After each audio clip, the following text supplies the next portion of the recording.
All right, and we are live. Um, what's going on, folk? It is your boy Big Cav on the mic, and I am sitting here with my beautiful, highly intelligent cousin I Ashley. like it Ashley, today, huh? go ahead and introduce yourself, baby. Go ahead, and let the world know who you is. And you said Ashley, and my name say Danielle on the screen, but it's all right. That's what you call me. That's what I call you. That's what the family That's what calls us. you So that's call what it me. is. Right. Exactly.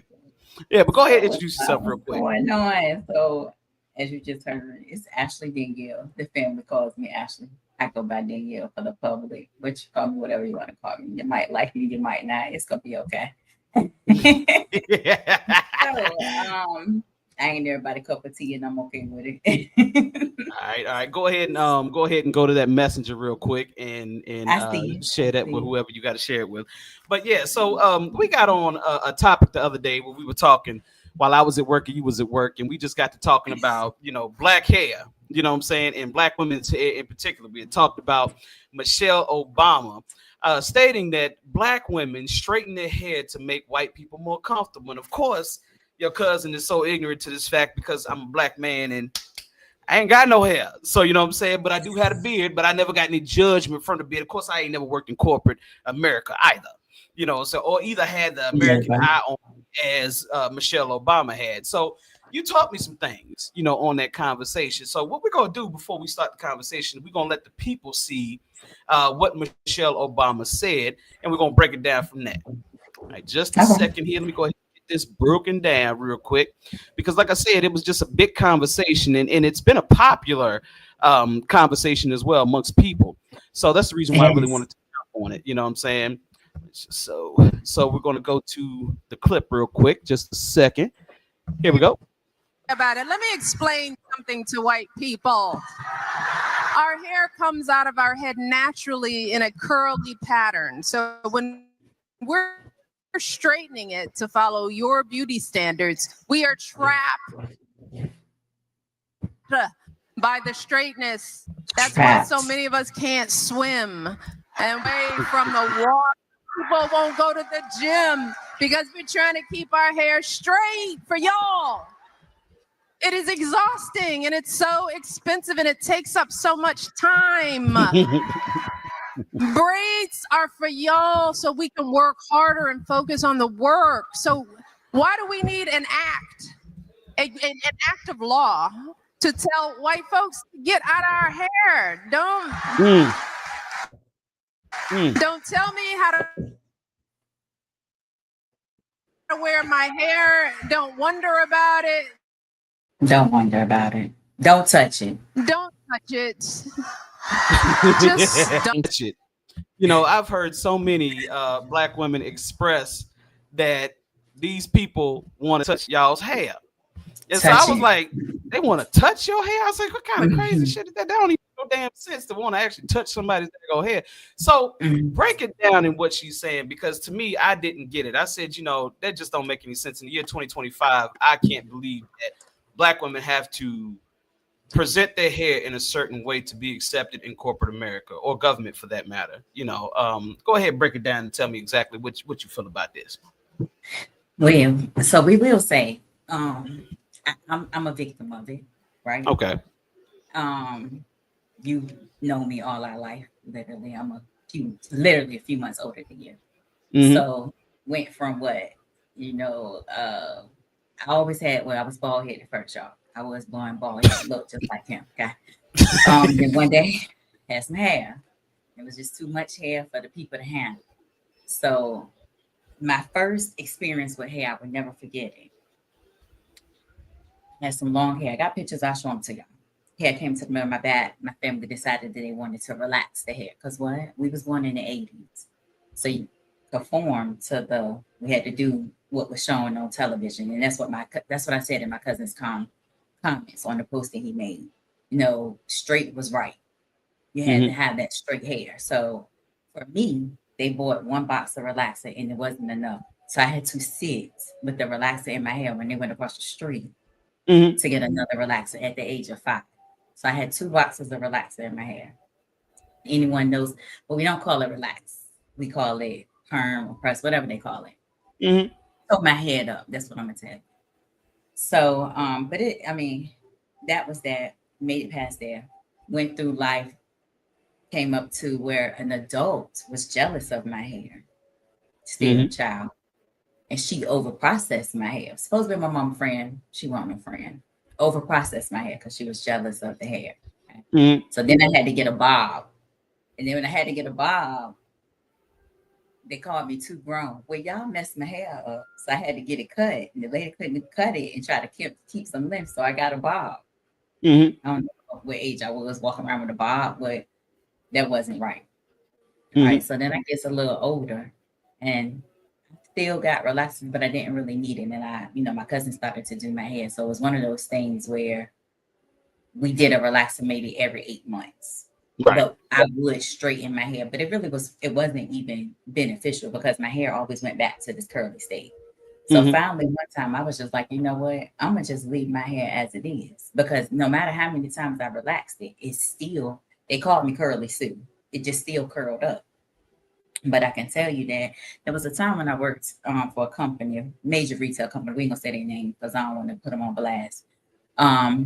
Little place we go to that got groceries and clothing, and you can figure it out from there. Yeah, pretty much. Used to be 24 hours until COVID. Yeah. And I was a customer service manager, and they had a problem with my hair. I couldn't wear my hair nothing but what they wanted. And I'm like, so I wanted to go to the assistant manager program, but one of the strikes that they gave me was that my hair wasn't professional. About who stands, about who stands. And at this moment, I'm in college, and I'm North State. I'm Spartan. Spartan, go Spartans, baby, go Vic. Go Spartans, okay, go Vic. So for me, I'm like, about whose standard? Because now at this moment, baby, I'm in a world where everybody looked like me. So I finally found where I felt like I belonged. So by whose standard that my hair isn't professional? So I ended up getting another job, whatever. But I can honestly tell you that even now at this big age, right, when I'm going, because I'm trying to enter into another industry. I'm gonna kind of keep that on the low because it's one of the things that I'm trying to do, and I don't want to talk about it till I get there. But once I get there, I'll come back and tell y'all about it. But I find that even my hair like this is a little bit shunned upon, right? So now it's kind of like, do I conform because I want to be in this industry and pull my hair back into a ponytail and put a little bit of extra hair up there to make it look like what they want? Or do I continue to stand true to me? I got a job. So at this moment, I'm going to continue to stand true to me. I want that. I want to go into that industry. But if they can't accept me for me, who I am, then that might not be what God says I need to be. And I was saying to my cousin that, when you look at these commercials, which y'all probably don't pay attention to, but a person such as myself that been in corporate America, that has, come across it all, I look at the commercials. So I'm gonna plant this little seed. When y'all looking at the advertisements, like I told my cousin, go to YouTube, whatever advertisement you see. When you see a female with this curly hair of this nature, right? Look at the companion that she has, or the lack of companion that she might have. Because oftentimes we're displayed either by ourselves or with someone that's not of the same culture that we're from. So they'll give you someone that's black with the curly hair, the afro hair, but the mate may be white man, Asian person, or you just might just see her with her kids and nothing else. I got you. So I just say, I love Michelle talking about it. In that same interview, my cousin didn't share that part, but we talked about it. She said, her and Tracy talked about, said like we know them, right? Tracy, first name basis. Her and Tracy talked about how when she cut bangs into her hair, and it was a whole thing. Talking about how she had her arms out, and they wanted to ship her on out the office because she was unprofessional. Right. But the prior first ladies prior to her wore the same look. She just might have did it a little bit better, a little bit more sass to it. but it wasn't a problem. Mm-hmm. So it's one of those things that as an African American female, what I was saying to you on the post is that we have to think 1,000 times harder. And she says that in that interview. She says her stylist is a young white lady, right? Mm-hmm. And she says in the interview, when her and her daughters go somewhere in the public, they have to work with that stylist. Now, if they're doing something just informal, then they can do their own thing. Because we're always broken down by, like I said to you, if your pants too tight, you're showing too much hips. If you talk in your normal tone, you're too loud. Mm-hmm. Even me right here doing my hands like this, that's too much. I'm aggressive. Mm-hmm. So, it's just one of those things that you never really realize that it was going to be a thing until it's a thing. And corporate America will have you sitting in that situation. For me, as y'all see today, I wore my little shirt with my girl up here just for this. I bought this shirt when I saw it. I was like, I have to. Every picture in my house represents me in somehow, some way of this nature. Because I'm just like, this is who I am. Now, I did see Erica Bostic, which is a dear friend of mine, sister girl of mine, she did say, I wish the fuck I would. And then also she said they're going to be intimidated regardless. You know what I'm saying? Regardless. Of what else, whatever you do. Love it, so go ahead. Right, please and next. I love it. You're right. They are. And that's the thing, right? So I can definitely say that's the thing about it, the intimidation factor, right? Because as we all know, as it has come out in the research here recently, I don't know, your camera went out, but I think you're still here. As it said, okay, so as it said in the research recently, we all know African American females are the most educated females. We most educated for a few reasons, right? One, as we just stated, because we're always broken down. Like anything we do, they're going to try to pick it down for Phil, right? Right. So one of the things that we try to make sure that isn't happening is you're not going to pick us down for Phil when it comes to our education, right? Mm-hmm. So that part there, because you can't talk to me about that. Find something else to talk about. So then the next something else is our physical appearance, right? Right. And, of course, it's going to start with our hair. And like I said, I feel like Michelle is right. Even myself, I didn't learn how to swim for a long time. I learned how to swim, 2018, just before I went to Dominican. And one of the things was I didn't want my hair to get messed up, but by this time I'm like, listen, I'm natural. I'm going to jump in this because it don't matter with a relaxer or not. When I get in the water, the hair is going to curl up. It doesn't matter, right? So what I'm saving it for, let me just go ahead and jump on in this water and learn how to swim. And it was the best. It was so freeing to learn how to swim at the age of 2018. I think I was 38. So a little bit after my 38th birthday. It was one of the best things that I could have did.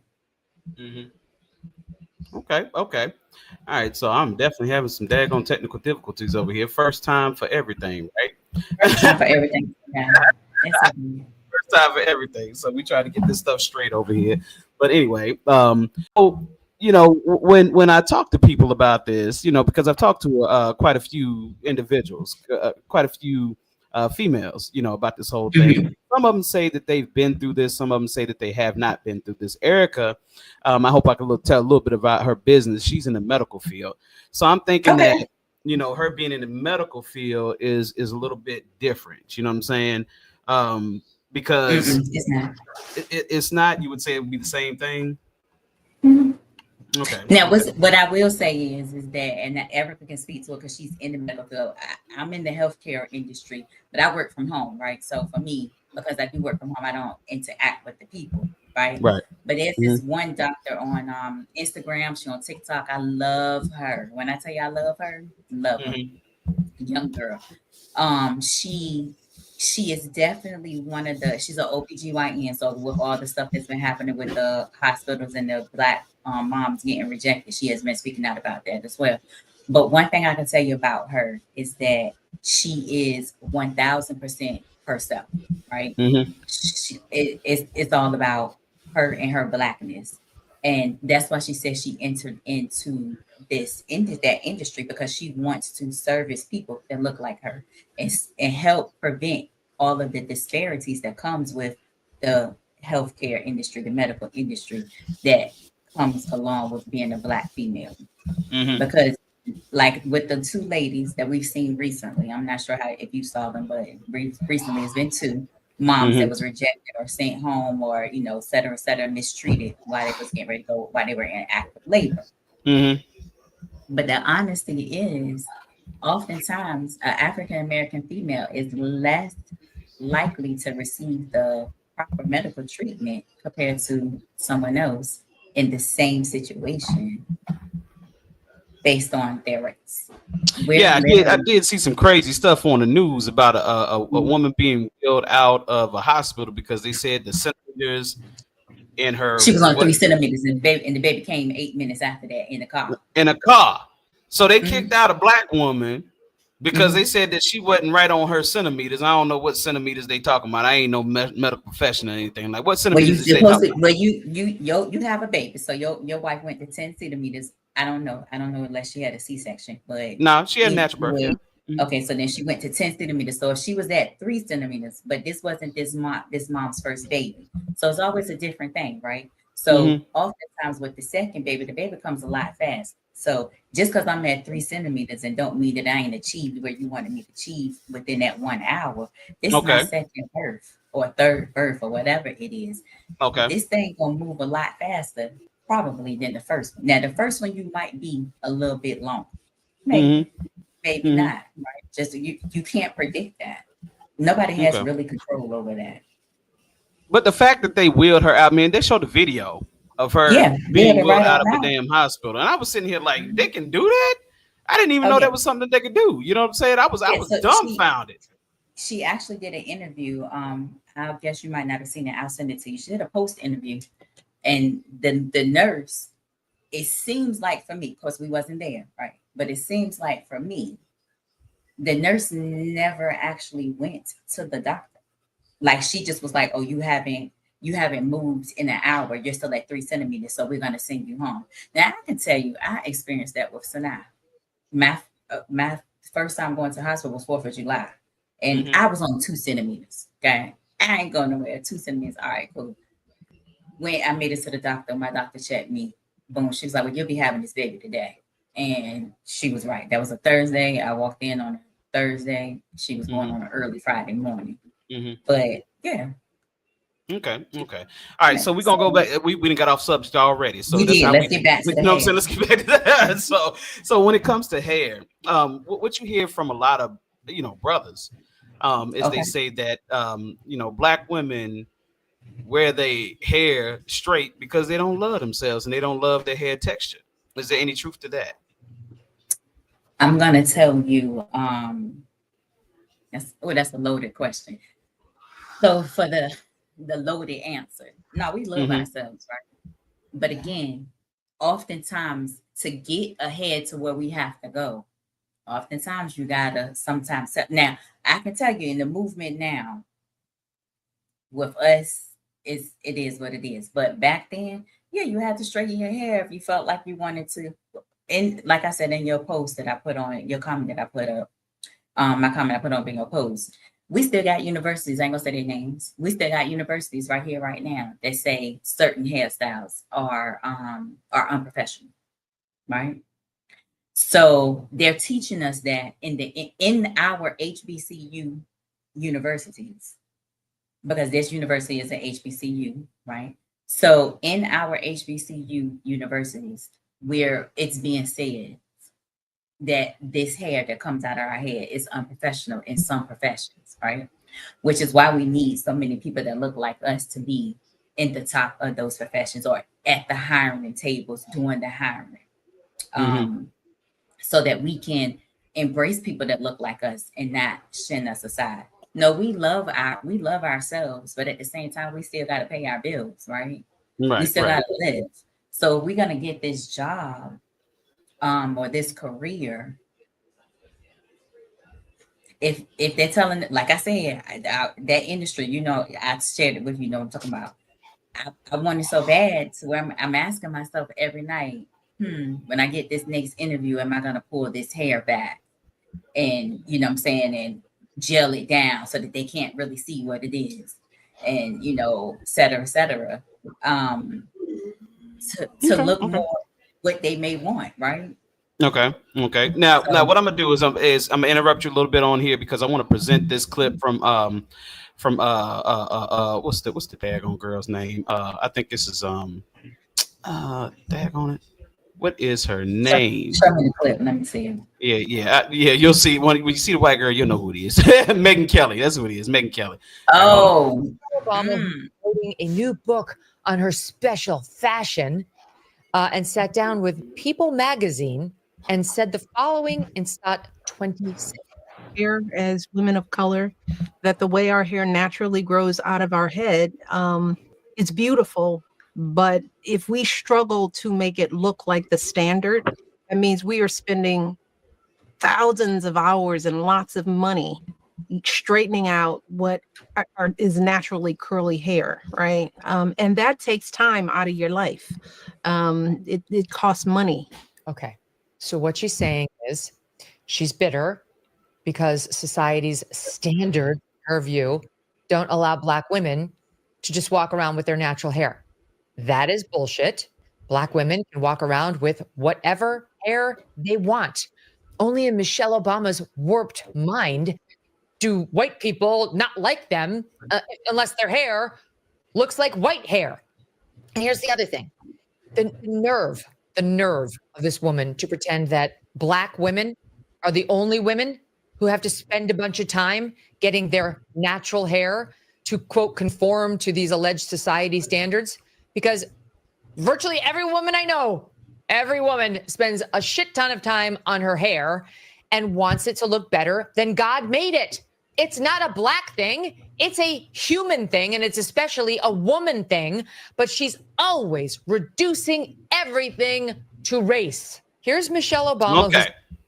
So, so we just presented that right there, right? Response. So I was actually looking up, because I'm going to bring up my other screen, and I was actually looking up. I saw that. That's funny. I saw that, but I didn't get a chance to actually. I saved it. I didn't get a chance to listen to it, so that was my first time hearing it. Not really big fan of Megyn Kelly. Okay. Right, I got you. Between her and Ann Coulter, you know what I'm saying? Both of them kind of assholes when it comes to that. But yeah, I got you. So this is the thing, right? I'm trying to find, this is in 2025, but so she makes that statement, right? But there's always receipts, right? So let's go back to when Michelle was in office, and there was the big controversy about her having bangs in her hair. I remember that. Bangs. I remember the controversy when Obama wore a tan suit. I remember that. When he wore a motherfucking tan suit. A motherfucking tan suit. His tan suit looked just like Ronald Reagan's tan suit. Just like Ronald Reagan's suit, but he called just like Ronald Reagan's tan suit. Just like Ronald Reagan's tan suit, right? Right. Now I'm not saying that all white people have a warped mind like that, but the thing is, sometimes I do feel like white people kind of like live in their own little world, like their own like little utopia with nothing, where nothing exists outside of that shit. You know what I'm saying? Like, oh, we're not racist. No, we do. Okay, so if you're not racist, why did Pennsylvania just pass a Crown Act today? You know what I'm saying? If you're not racist, why did California pass a Crown Act? What is that? 2019, I believe. What's the Crown Act? So the Crown Act is an act that basically what it does is it basically protects you from being discriminated on, or it's a law that prohibits the discrimination based on an individual's texture or hairstyle. That's what a Crown Act. So let me ask you this right here, though, right? Is it really valid, being that their president has taken away all DEIs? Because hair. All right, you're going on a whole nother damn. You're going down a whole nother rabbit hole there. I do, yeah, and yeah. I mean, you got to look at stuff like that. You definitely got to look at stuff like this. So when I see, like I said, when different states pass a Crown Act, that tells me, like I said, it's the second state that's done it. That tells me that there's some type of statistical evidence. I'm pretty sure we can get on Google Gemini and have AI actually verify that for us, you know, and I might actually do that before the show is over with. But like I said, I mean, you can see that there's a problem here. There's definitely a problem here. And what we're trying to find out is why white people are intimidated by black women's hair. But according to, you know, Megyn Kelly, they're not. But obviously we know there's a problem. It is a problem. That's why it's a conversation, right? That's why Michelle is able. That's why the bangs. And so I finally found something on YouTube here. It says Michelle Obama Bangs says her hair is shade screen midlife crisis. I didn't even click on it yet. Hold on. All right. It was 12 years ago. Was that about 12 years ago? Was that 12 years ago when? All right, my boy Jason Wright said hair don't make a person. Now, Jason, you are correct. And Jason is a good brother. You know what I'm saying? He's white, but he's got the right mindset. And the thing is, like, there's a lot of people out there. I think there's a lot of white people out there that actually believe that way. A lot of white people that think that way, that hair don't make the person. But unfortunately, Jason, there is a percentage of white people who are unfortunately in I guess the position to where they hire black people and hire black women, hire black men, and they look at people with natural hair, like my cousins here, and you look at how beautiful it is. Beautiful to me, it's beautiful to everyone in the black culture, but however, it's intimidating or it looks different to the white people, and they're like, okay, well, maybe she's trying to be a renegade or rebellious against white culture. You know what I'm saying? I don't know if it's a something that's just subconsciously in these people that have not evolved. But like I said, I do know white people that really don't look at the hair. You know what I'm saying? My boy Kenneth Johnson said, believe Texas was in the mix with the version of the Crown Act as well. I believe I did read that, Kenneth. I believe I did read that. So you're talking about at this point, like I said, we know 2 states have the Crown Act. So that would have been the third right there. So if you have this in existence, obviously it is a problem. It's an issue. Just the issue. It's definitely an issue. And like you said, the companies that you work for, they've had a problem with your hair. And I don't understand. Shouldn't it be performance? You know, because there's a certain thing called metrics that we have to go by. Are you performing well? And if you're performing well, is your president performing well? Is our president performing well? I think he's got a 40. What? I didn't vote for Trump. Y'all need to stop that shit. But anyway, I never said you did. I ain't vote for that nigga. You know what I'm saying? So don't try to put that on me. But anyway, like I said, so my president or our president, is he performing well? No. I think he's got about like a 43% approval rating, something like that, right? So, you know, they're not rating. Terrible. You know what I'm saying? So yeah, I mean, at the end of the day, your performance and your metrics should be what the determining factor is if you're a great employee or if you're not. You know what I'm saying? Or let's put it into Republican conservative words. Merit should be what it's all about. Merit is what it should be all about. So if we're talking about merit, what the fuck does that have to do with hair? Is the question. So let me, because you asked the question, and let me so it's 25 states. 25 states of the 50 have passed some version of the Crown Act. Let's see, your state has it. Which state I was born in? My state has it. I was surprised. Let me see what Nebraska surprises me. They're up here. That's Oregon, surprising. Hell yeah, that's definitely surprising. That's definitely surprising. Oregon is up here. That's surprising. Washington, the state of Washington, surprising. I can see that. I can see that. I can see that. Washington is anything over there in Washington or on the West Coast is going to be extremely liberal. So I do notice about Alaska because they up there.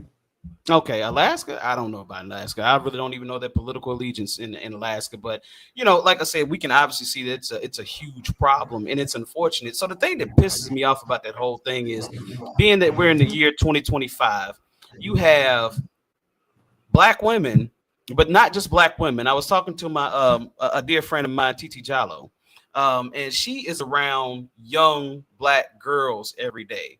She is a coach for the William Fleming Colonels, and she's around young Black girls every day.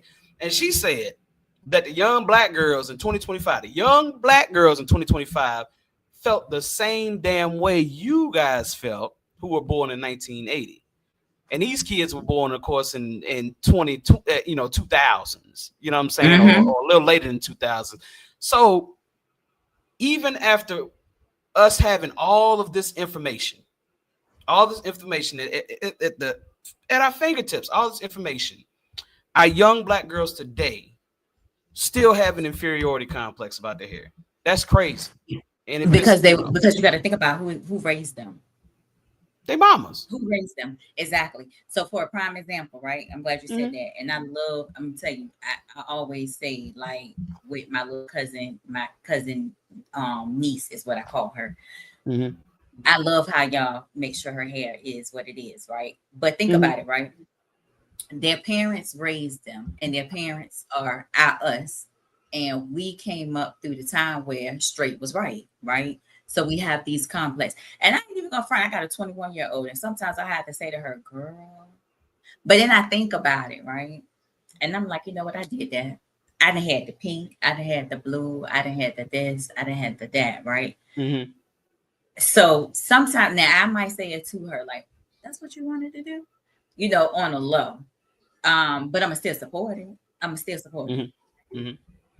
But that is why, because we put that into them, just like our parents put it into us, right? So for me, I try to self-consciously keep myself from planting that seed into her, right? I'm gonna go ahead and stop here with me, so that going forward, she doesn't carry it over. So when she do whatever she want to do with that hair, do it. Just don't mess up your natural hair, girl. Get you a weed. That's how I feel like. I tell her all the time, you know, do whatever you want to do, but that natural hair, don't mess it up. If you feel like you got to do whatever weave you want to do with it, that's fine. But your natural hair, keep that. Now I did the relaxer. You know, I did a texturizer. I didn't really do a relaxer. I did a texturizer for her. Same thing, it was still a chemical. But it was at a certain age. I think she was in the 3rd grade. I was like, you know, we're not doing this. And we started to transition it back out. And I personally, me and myself and my cousin, one of my friends, kept her hair braided and kept it covered up until it got to. And now she's 21. Her hair curlier than mine. She doesn't really like it per se. So, you know, she does whatever she wants to do with it. But she still has that understanding that she can walk outside with her hair however it is and still be who she is and be accepted wherever she wants going to be. And wherever she wants to go. Okay. I did bring up this. Now I don't know exactly what they're gonna say, but you want me to play this? When they was talking about Michelle Obama, it says Michelle Obama, her midlife crisis fashion choice of the first lady draws praise, is what it says. All right, go ahead and hit the present on there and share screen. And I'll bring it up. All right, let me see. So we are going to share my YouTube. Okay. And share that tab. All right, we got it. All right. Can you see it? Yep, go ahead and play it. Yeah. She has now revealed for the first time the reason behind her new look, and ABC's Paula Ferris is here with the story. Hi, Paula. Yeah, we care about hair here, Lara. Many people loving the First Lady's locks, and Michelle Obama now revealing the reason behind those bangs, a midlife crisis, and jokes that if she truly had her way, she may have done something more extreme. The Big Bang Theory was the talk of the inauguration. Even President Obama couldn't resist a loving shout out. To address the most significant event of this weekend, I love her bangs. She looks good. And now, for the first time, Michelle Obama is opening up about why she chose the hairstyle heard round the world. I love your new hairdo. Jokingly telling Rachel Ray on this Wednesday's episode that those bangs weren't just a simple fashion choice. This is my midlife crisis, the bangs. I couldn't get a sports car. They won't let me bungee jump. So instead, I cut my bangs. So you went for the bangs. You're still in charge. You're the boss of your hair. I can do this. This is all mine. Mrs. Obama debuted the bangs on her 49th birthday, a few days before the inauguration, and she chose to reveal the new look in a new way on her Twitter account. So what has this response been since you're on Twitter? Do you get, like the peanut gallery weighing in on everything now? I get sort of regular feedback. Sometimes I get people who tease, who have questions. I mean, mostly we get a lot of questions, good questions. So it's always good to connect, and it's a good way to send important, encouraging messages. The bangs entered through my Twitter account. And I tell people that the bangs, I'm going to be 50 next year. Okay. You look gorgeous. It's all the apples. Now, that full interview can be seen Wednesday. So, of course, she's a trendsetter in fashion and dresses, but not trying to be the first lady of controversy, Lara. But I think she should really go for that sports car. You know, why not? I'm with you. Thank you so much, Paula. Okay. website you love. So Okay, go ahead and stop it. All right, so with that being said, you know, here's my thing, and I got to get deep on this right here because I just got to get deep on it because I'm talking to my sisters out there that's actually out there in the YouTube and Facebook world. Do Black women know how beautiful they are? That's the question that I have. Do you know how gorgeous you are? Are you sure? we do. Are you We sure? do. I'm positive. Because I'm sometimes I feel like And the reason, let me tell you why I say that we are positive, because everyone wants to look like us. That's true. We know that, but that still don't mean Yeah, that you everyone that wants to you look like that us. still doesn't mean that you know that you are gorgeous. That you know that you are beautiful. That still does not mean We that. do. You know what I'm saying? We do. So this is the thing. Knowing who we are and knowing that we are gorgeous, right? And thank you. Yes, we do, Ken. Knowing that we do, right? Mhm. And understanding that everyone wants to look like or be like the whole trend of the BBL and this, that, and the third, right? Mhm. Okay. But at the same time, we still intimidate people, okay? Because you want to look like us, but you can't, They intimidate. can't look like y'all. They can't look like y'all. That's the thing. Right. But this is the thing. So because they can't look like us, bangs was a topic. It was a whole topic. You saw that? It was a whole topic because she put bangs in her hair was a controversy. Mhm. Why? Because you are in the world is intimidated by just that bare little minimum change. Now, when we looked at that, I don't even know if you got a chance. I can go back and pull it up. When Obama was like, "I love her bangs." Jill Biden, what her name? President Biden's wife Jill was standing Biden. right Jill behind. Biden. She Yep. had bangs in her hair at that moment. Right. It was kind of swooped over, but it was a Right, bang right. there, right? Mhm. So again, we're not talking about her bangs, but we're having a discussion on the Good Morning America and Rachel Ray about the first lady's bangs. Mhm. Mhm. Okay. No, they wasn't just having a conversation about the president, the first lady's bangs. They was also having a conversation about how thick she is when she turned around in that purple dress. When all of us brothers saw that big old ass and then big old thighs and stuff like that, we said, "God damn, this girl not only has an Ivy League education, she's bad as hell." And at the end of the day, I think a lot of people got intimidated when they saw that big old ass and the big ass hips. That's what I think. That's what you thought? That's what I think. Okay. They had to find any reason to hate because it was like, God damn, she thick as hell. And they know all the white men that was sitting beside them. They was like, "You looking at her ass, ain't you?" That white man was like, "Yeah, I am looking at that ass, but I can't tell you." Right. White women, white men, they love black women's asses and cocoa butter. They like black women's asses and smell of cocoa butter. That's their kryptonite, but they ain't gonna let their white women know that. Okay. That was funny. I'm just saying. Go ahead, continue what you were saying though. I can probably say you're probably right, especially living out here. I bumped into that. So yeah. You'd have had some white men on you. What? More you had white men on you. White. Not one black man has tried to talk to me here in Arizona, and I've been out here for 4 years. Yeah, just white. It's just white. So you just getting white men to talk to you? Yeah, and since I moved to Arizona, yeah. Mm-hmm.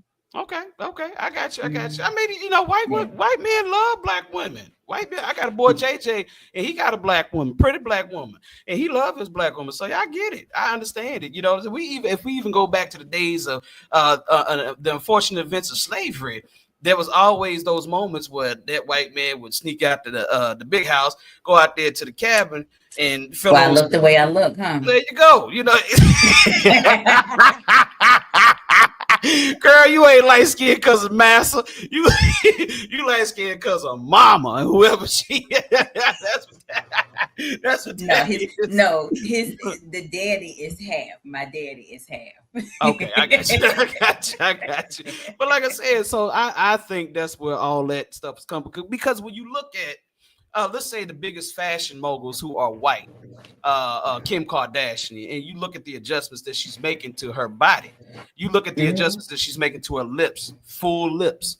You're looking at the adjustments that she's making to her complexion. If you saw earlier pictures of Kim and all the girls back in the day, they was white as hell. They was light, like pale. You know what I'm saying? Hey, so at the end of I'm just being real. They was pale as hell. They was ugly. They wasn't pretty. So at the end of the day, they got these tans. They got these big ass lips. They got these big old fat ass implants on them and everything. And at that point, that's when everybody started looking at white people or this white girl as a sexy woman. Now, I never thought that a white woman had to go through all that to be attractive. Are they attractive white women? Of course they are attractive white women. Mm-hmm. They are attractive white women. I personally think that Taylor Swift is an attractive white woman. Now, a lot of people think you do. Taylor Swift, I do. Let me tell you why. Let me tell you why I think Taylor Swift is an attractive white woman. Because everybody always want to go to Taylor Swift's ass cheeks. And Taylor Swift's ass cheeks, she ain't got no butt cheeks, but that's fine. Taylor Swift is the prototype of a white woman when it comes to phenotype. Am I using that word right? Because you know I ain't got nothing but a high school education. Yes. Phenotype. That's where you look, right? Okay. All right. So phenotype. Okay. There we go. There we go. Mm-hmm. So at the end of the day, I think she has the perfect phenotype for a white woman. What I mean by that is white people in general have been evolved through the centuries in the Caucasus Mountains. Really cold. So that long stringy hair that you see, that's to cover the neck so the brain don't freeze. Them real thin nostrils, that's so they don't take in so much air so the brain don't freeze. The white complexion, that's so they can take in as much sunlight as they can possibly take because it's cold outside. That's the phenotype. So she's the perfect phenotype for a white woman. That's what a white woman's supposed to look like. They ain't supposed to look like Kim Kardashian. Kim Kardashian don't look like no white girl. She ain't supposed to look like that. So to me, a person like Taylor Swift, oh, come on, Jason, man. See, Jason be front. Jason, you white man. You know Taylor Swift look good. Stop playing.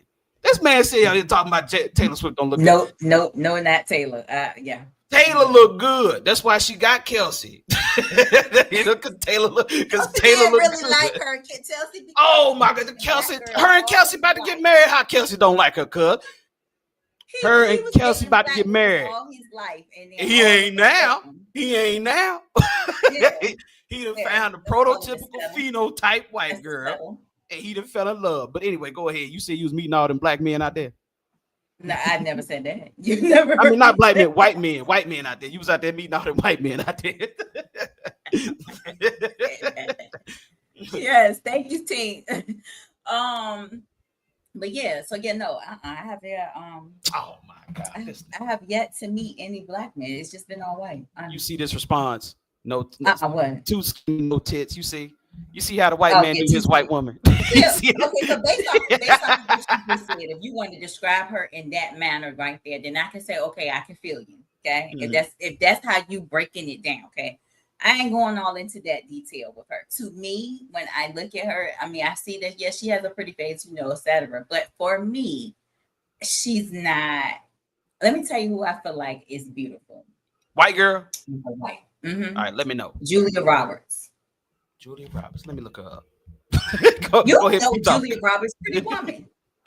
Oh, that's because she got black woman lips. That's because she got black woman lips. Julia Roberts do got black woman lips. She got Negro lips. You ain't know that? Come on, girl. You know Julia Roberts got black woman lips, man. No, I didn't think you considered that to be black women lips. No, she doesn't. Julia Roberts got full lips. Just like mine. That's what I'm saying. Ain't you black? I don't have black. Ain't you black? You talking about you? She got lips like a hold on. I'm about to show it. Y'all tell me. Pull her up. Julius I'm Rap- looking at it right now. Pull her up. I'm gonna pull up because you fronting. This girl right here, Julia Roberts, got black woman lips. Look at these lips, y'all. No, she Y'all don't. telling me Julia Roberts. Hold on, let me get the daggone picture right. Y'all telling me Julia Roberts ain't got black woman lips.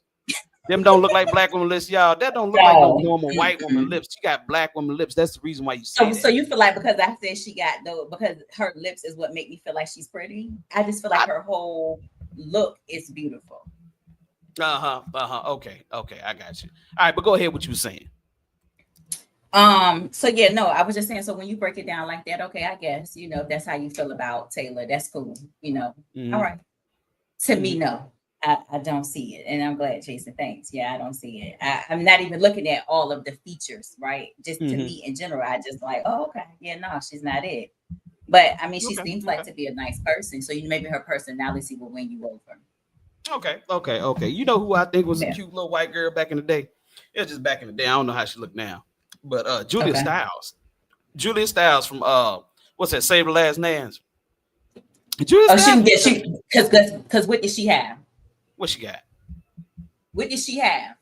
Julia Stiles? She had. Julia Stiles? She got a little bit body. Julia Stiles, now, like I said, Julia Stiles ain't got the lips, but she did have a little bit of a body on that movie. She did have a little bit of a body. So yeah, I get it. But at the end of the day, like I said, Jason, I like Jason. We can talk to him all the time. Agree with me. That is right. But no, Julia Stiles was pretty. Yeah, she is pretty. She's pretty. Mm-hmm. Okay.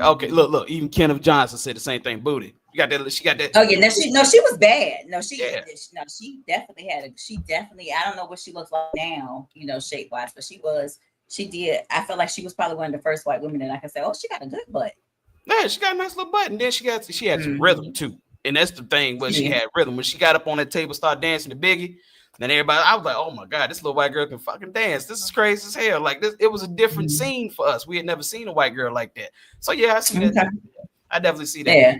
But go ahead. No, go ahead. No, go ahead. Go ahead. What you gonna say? So now I was just gonna say, transitioning back to the original topic, right? Mm-hmm. And back to the question that you asked us. Well, me in general, do we know how beautiful we are? Yes, we do, right? Yes, we do. But again, at the same time, right? Even I just said it. So I allude to it, but I didn't speak to it in general. Like even out here, it don't matter how good I look, right? When I go somewhere, the black man is not gonna talk to me. He's gonna walk by past me and go to the other. Might be white, might be Hispanic, might be whatever, but it's gonna be the other, right? Mm-hmm. Versus the white man is gonna break his neck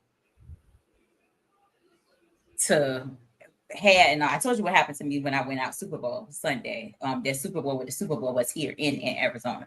The man was on top of me so bad the security guard had to tell him to stop touching me, touching my hair. I was like, hey, get about his hair. Don't touch my hair. I'm touching my cousin, that white man. Who he was, man. He was something. But and then the other one, he was like, can you come back? And I'm like, maybe. Maybe. Let me ask you this. Have you ever been attracted to a white man? As far as have you ever seen a white man and just said, damn, he fine? You ain't never said that?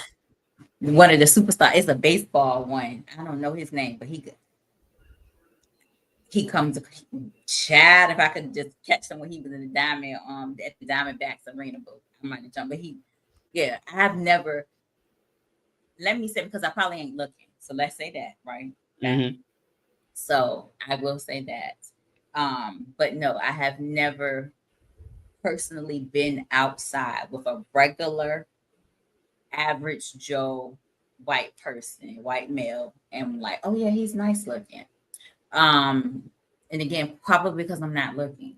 Okay. So not saying that they're not nice looking. It's just probably because, I'm just not, I ain't looking in any direction, right? Mm-hmm. Well, I'm not. It's the thing. Like we're having this conversation right here, right now, right? Mm-hmm.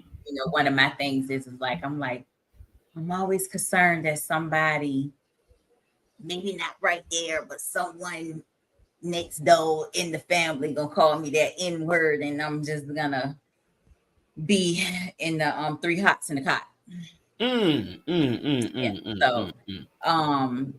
That's one of the reasons that keeps me from going that way, because I'm getting off the always subject. Right. Getting off the subject of hair for a little while. Let me ask you this question. So I'm hearing not just from you, but from other Black women at this point that they are having a hard time finding Black men, to be honest with you. So I got to ask this question right here. Is it time for Black women to just say, the hell with it? Y'all out here dating white girls and Latinas and Arabs and everything else. Why ain't we out here, I'm gonna tell you, tasting the different colors of ice cream? I'm gonna tell you, and that's so funny you say that, because it came across my TikTok one morning, like in the middle of the morning, and I was up there. Somebody had just put the post up. It was like, stop wasting your time and date outside race, right? Mm-hmm. And I'm like, was this message for me? You know what I'm saying? Right? But yeah, I'm gonna say, you know what? I will say, and again, like you said, getting off topic, right? But I will say it's probably is time, because we hold this space for our cultural man, right? And they ain't thinking about us. Real talk, they ain't thinking about us, right? Mm-hmm. Like the most recent person that I actually entertained, he was younger than me. And he was younger than me, which was a whole nother subject that we'll have to talk about another time, right? But it was one of those things like, do I really want to go there? Because he is younger than me. Excuse me, he ain't had no kids. I got 2 grown kids. Kenneth Johnson said, huh? When you said that, he said, we ain't paying attention to y'all. Black men ain't paying attention to y'all. He said, huh? You confused Kenneth right here. You confused my boy Kenneth. Not you specifically, but yeah, no. But yes, I'm like, he 35, he don't have no kids, but I ain't having no kids. Like, I'm not starting over, right? He in one phase of life, I'm in another phase of life. Like, am I going to, you know what I'm saying? Seemed like he was a sweet person, trying to figure that one out. What you trying to figure out? What's that? Why you ain't trying to figure out why you saying Black men ain't on Black women right now? You know what I'm saying? Single as a dollar bill and been single for a bunch of years. I mean, that's just your experience, though. Maybe you come up with saying, no. It ain't just me. Look. I want you to do this. I want you to do this for me real quick. Do this for me real quick. How do you what does your resting face look like when you just resting? Go ahead, resting face. Let me see you resting face. That's the bad part. Like I really don't. I'm always smiling, so I don't really got a resting face. Sorry. And that's the. You got because I try to break this down to sisters. Sometimes y'all got a resting face that y'all don't want to be fucked with. Y'all don't want to be bothered. Like nigga, I don't even want you talking to me. I guess this would be my resting face right here. But again, I'm always smiling. Like I'm always the life of the whatever. So I really don't have a resting face, honestly. Mm-hmm. Now, if you confuse me, I might look at you crazy, but. Right. He said right. He know I'm telling the truth. We know I'm telling you. Even still, that's an excuse. That's a poor excuse, right? That's not no. Because let me say that is a poor excuse, because at the end of the day, right, when the dude is standing there with their crew saying absolutely nothing, doing absolutely nothing, right? If a female is feeling them, we're gonna walk up to them and say, what's up, regardless of what you look like, right? What your face look like. So if you really are interested or feel like you want to be, maybe just intrigued by the person, regardless of my face resting or not, right? If I'm just chilling, speak and then go from there. Like me and my friend, he was just saying today how somebody gave his phone number to a girl, and the girl called 2 times. He wasn't able to answer phone because he was on the phone. So her message back was, I called you 2 times. It was aggressive. Okay, yeah, I get that, but you don't know until you actually speak. Right. So, and that's the thing. It's like, oh, you intimidate us. Well, what you want me to say? Like, what you want me to write it across my forehead? Like, come speak to me. Let me speak on this. Let me speak on this. So what my boy Kenneth just said, love his brother dearly. I always been around him my whole life. Love his brother dearly. So I know he done been through the same things that I done been through, right? So when he says some of us are traumatized too, here's the thing that I think women don't experience that men do experience. So I ain't no Shamar Moore looking motherfucker, right? I ain't 6'1", 6'2". We don't even like Shamar Moore. Hush up. I'm explaining myself, girl. Don't be interrupting me. I'm explaining myself. So we ain't 6'2", 6'3", Shamar Moore looking motherfuckers, right? So we normally look at people. So people like myself who have been single for a while. I'm married now, so I ain't worried about it, but who've been single for a while, and we out here we out here on the prowl, and we trying to find us a woman. And we see that good looking woman over there in the corner. She just sitting there chilling with her glass of wine or whatever she's sitting with. She's like, God damn, that girl finding the motherfucker right there. She finding the frog ass. Boy, I tell you, I got to go over there and holler at this girl. Okay. We go over there, we get up the courage, go over there, and we holler. And we done put the game down like, surely I'm about to get this damn number. And that motherfucker just say, I'm good. But it'd be like, nah, I'm good. So maybe they don't even say it in a nice way. Be like, baby, look, I appreciate you coming over here hollering at me, but nah, you really not my cup of tea. I mean, you're not bad looking, but you're not my cup of tea. But they was, nah, I'm good. I'd have had a chick that I'd have hollered at completely just turn her back on me and laugh. that's the trauma. That's the trauma he talking about. That's the trauma he talking about. So at the end of the day, we don't want that type of feeling. Because let me tell you something that happens when that happens, when you holler at a beautiful woman that you want and she just turn her back and laugh and say, I can't believe that nigga even. She go back to her girlfriend. She said, I can't believe that nigga even hollered at me. We can't even sleep for the night. Because at that point, you feeling something wrong with you. You know what I'm saying? Something wrong with you. Look, even Jason Wright said, LOL, yes, on the face, some are outright scary. Right. It's intimidating to a man because we go through rejection. Women don't go through rejection.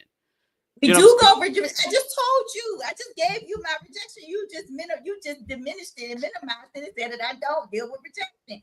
I just said I could be outside and the black man could walk right by me. That is rejection. That's not rejection. It is. He might just be mad at black women at the moment. That's not rejection. He might have just been through some things. It's not rejection. That's just a man that should say, you know what?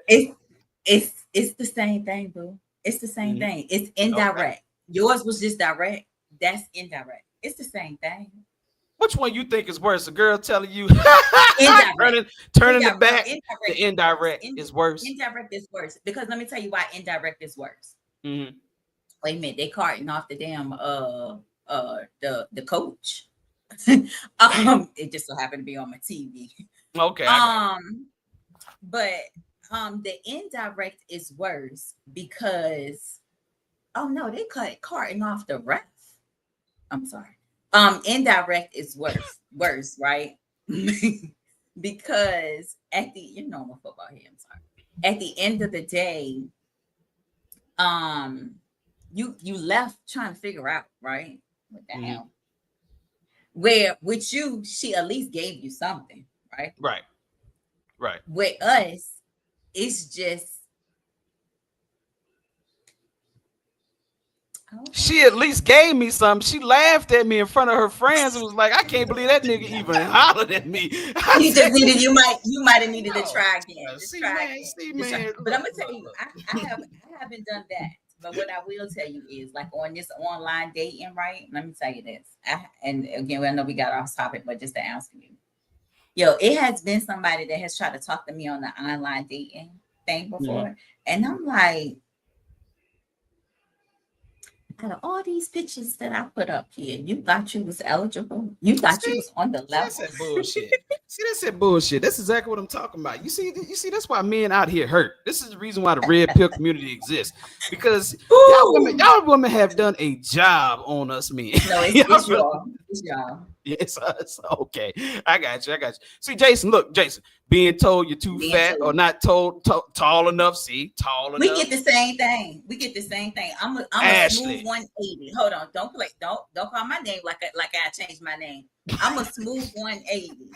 And trust me, when people see me, they be like, I had someone that is a really good friend of mine, right? Say to me, and I guess because we cool, he can say it, right? Mm-hmm. I don't like thick girls for real, but I think you sexy.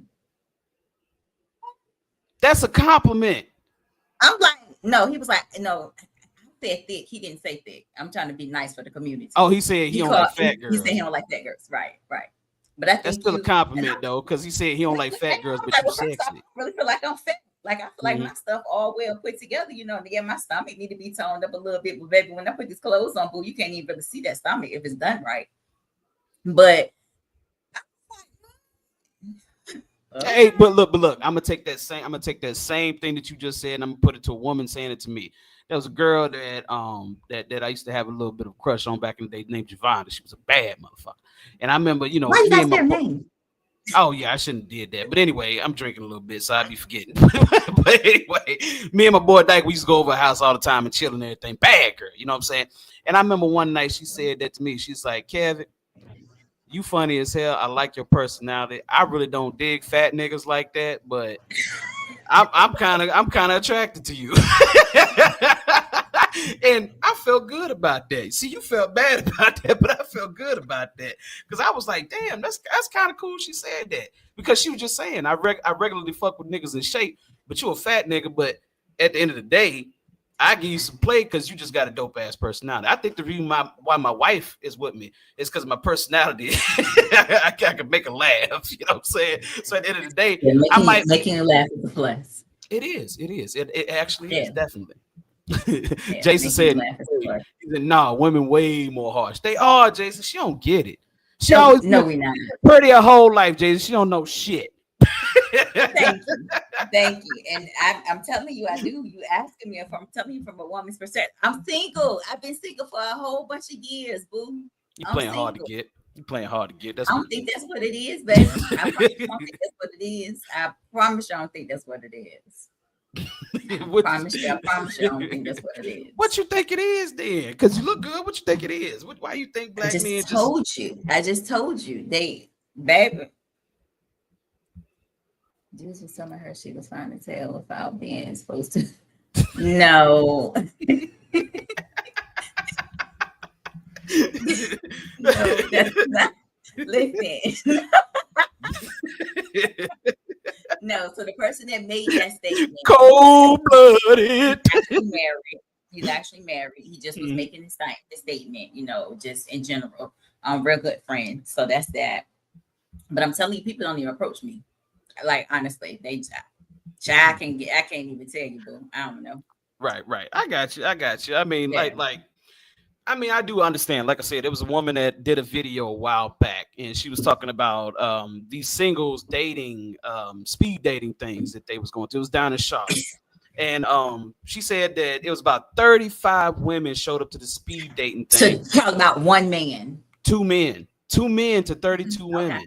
You know what I'm saying? Yep. So men just aren't engaged in dating anymore. It's like we don't want to chase anymore. You know what I'm saying? It's like women. They want to be chased. They want to be chased. We want to be chased. They want to be chased. And that actually contributes to me being single because I'm like, listen, we both can't wear pink panties. Somebody got to wear the drawers. So you saying them niggas are sassy? Yes. So both of us can't be going to the beauty supply. Both of us can't be taking. I got 2 seats in that bathroom. Both of us can't be in the bathroom for the whole. I'm always late. You can't be later. Right. And you know what? I can feel what you're saying on that because I got some brothers that I hang out with. Hell, I got a cousin that showed me some things No, I ain't gonna say no name. You know what I'm saying? But he showed me some things. Because what he is he's a bit of a womanizer. I love him to death, but he's a bit of a womanizer. But when I seen him in his excellence and how he had game, he played game on these women. You know what I'm saying? In his excellence, I noticed. What you mean? Well, with men that can pull a lot of women, they are aggressive. Not aggressive like, bitch, come over here. It's like more like they won't take what I took from old girl when she laughed at me and looked at a friend and said, I can't believe that nigga even hollered at me. This nigga would have came and said, yeah, I hollered at you, girl. You go, hey, turn around, talk to me for a second. Let me holler at you. He would have got all up in the face and made her laugh and all that stuff, would have bought her some drinks. And I guarantee my cousin that I'm talking about, he would have took that insult and he would have kept going. And he would have had that girl's ass cheeks in the air that night. Even after that insult, he would have had that girl's ass cheeks in the air that night. I guarantee it. I'm trying to tell you. Who said what? I'm listening. I'm just saying. So with women, I do think there is and you can correct me if I'm wrong. I think there's a need to be chased. You feel what I'm saying? I think it's a need to be chased or hunted. Okay, so but let me before you say that, hold on, before I go there, because I feel like that might take us a little way because of my response. Jason, no, so this is the thing. You're right. He was married, and I appreciated him telling me that. Like I go to him for all of my my critiques, honestly, because I know he's gonna give it to me real. That's real talk. Like I said, he's my friend. Now, to answer your question, right? The Bible says, okay, the Bible says that the man is supposed to he who finds, not she who finds, he who finds, right? Plus, the male's nature is to be what? To be the hunter. Baby, I shouldn't have to hunt you. Then you're gonna say I'm too aggressive for you. You're gonna say I'm wearing the pants and I want you to wear the panties or the skirt or whatever, right? So if you really carry it how you're supposed to carry it, which is kind of really how I carry it when it comes to the dating thing, right? I do try to have that opportunity for the man to approach me, right? Now, I ain't gonna lie. If I feel like, okay, I want to introduce myself to this person, like I'm really feeling this person. Like that's how I met my ex-fiance. I introduced myself to him, right? Hey, what you got going on? Might have should have left him where he was, but let me not say that. But I did. I introduced myself to him first. My son, his wife, she said she introduced herself to him first. And she probably was going to have to because my son don't really do it. Like he's not that in that type of, like he's so quiet, you know, and reserved and shy. So, you know, she did have to introduce herself to him first. But oftentimes it's, okay, yeah, I'm going to introduce myself. But damn, I ain't gonna plan the date. I ain't gonna just. I think I told you the example about how one of my exes asked me to the national championship last year. Works for the company. Invited me to the national championship. It was in, of course, for college. It was in Georgia. So I said, okay. I found the flight round trip less than $200. And his reply. Now, mind you, he works for the company, so he didn't pay for the tickets. The tickets was free. Okay, so the game was free. So I'm like, okay, well, I work from home, so you know I got to come out a certain amount. You know, I'm planning it all out. All right, I found this flight, et cetera, less than $200 round trip. So come from the West Coast to the East Coast, because again, I live in Arizona. They was in Georgia. Right. He said, so you want me to pay for your flight, and then I got to feed you, and this, that, and the third, and et cetera, et cetera, et cetera. And I'm like, he ran down everything negative about the 150. Now, true enough, I could have paid for my flight, right? I could have. But I didn't ask me to come to the national championship. I didn't invite me there. And you didn't pay for the tickets. And then you wanted me to stay for a whole 2 weeks. So we doing all that interaction. And you can't even pay a round trip, which I felt like was good. Round trip from West Coast to the East Coast back to the West Coast, 150. And and you already know that even still, like when I come around you, I'm going to take care. I'm going to do what I'm supposed to do as a female. So, but again, because you want to be chased, but I'm not chasing you. So I said, well, babe, I could watch the national championship right here on this good TV in these 4 walls that I paid for. I'm good. Let me stay right here. Mm-hmm.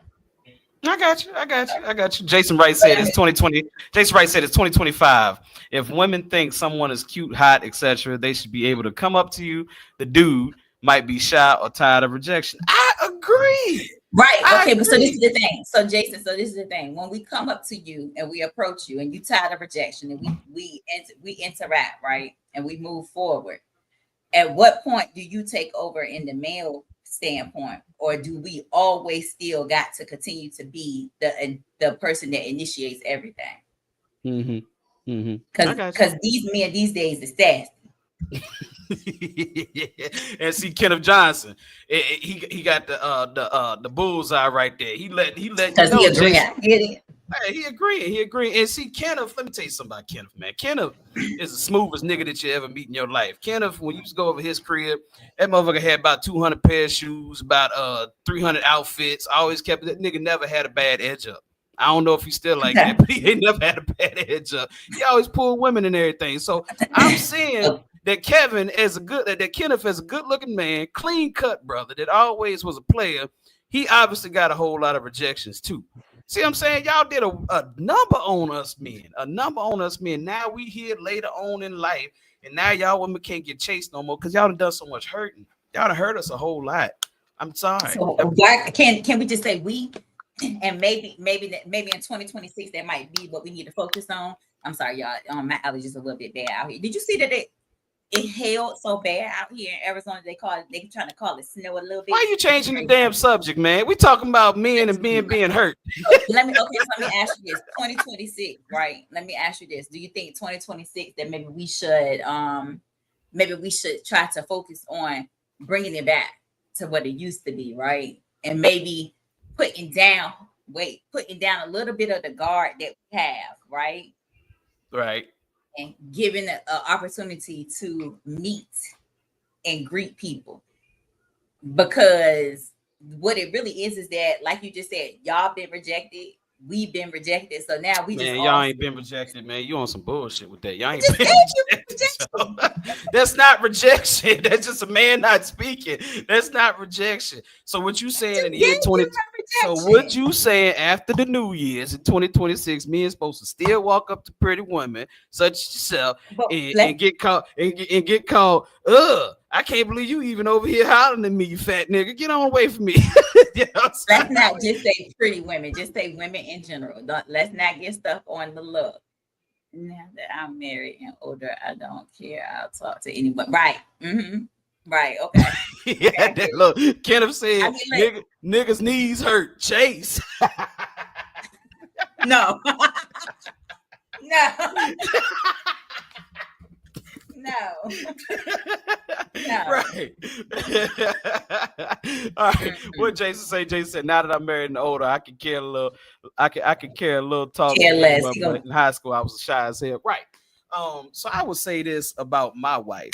I would say that my wife, like, I think her personality made me more comfortable of talking to anybody. You know what I'm saying? Of talking to them. Now, am I going to pursue that? Of course not. I love my wife. Definitely not going to do that.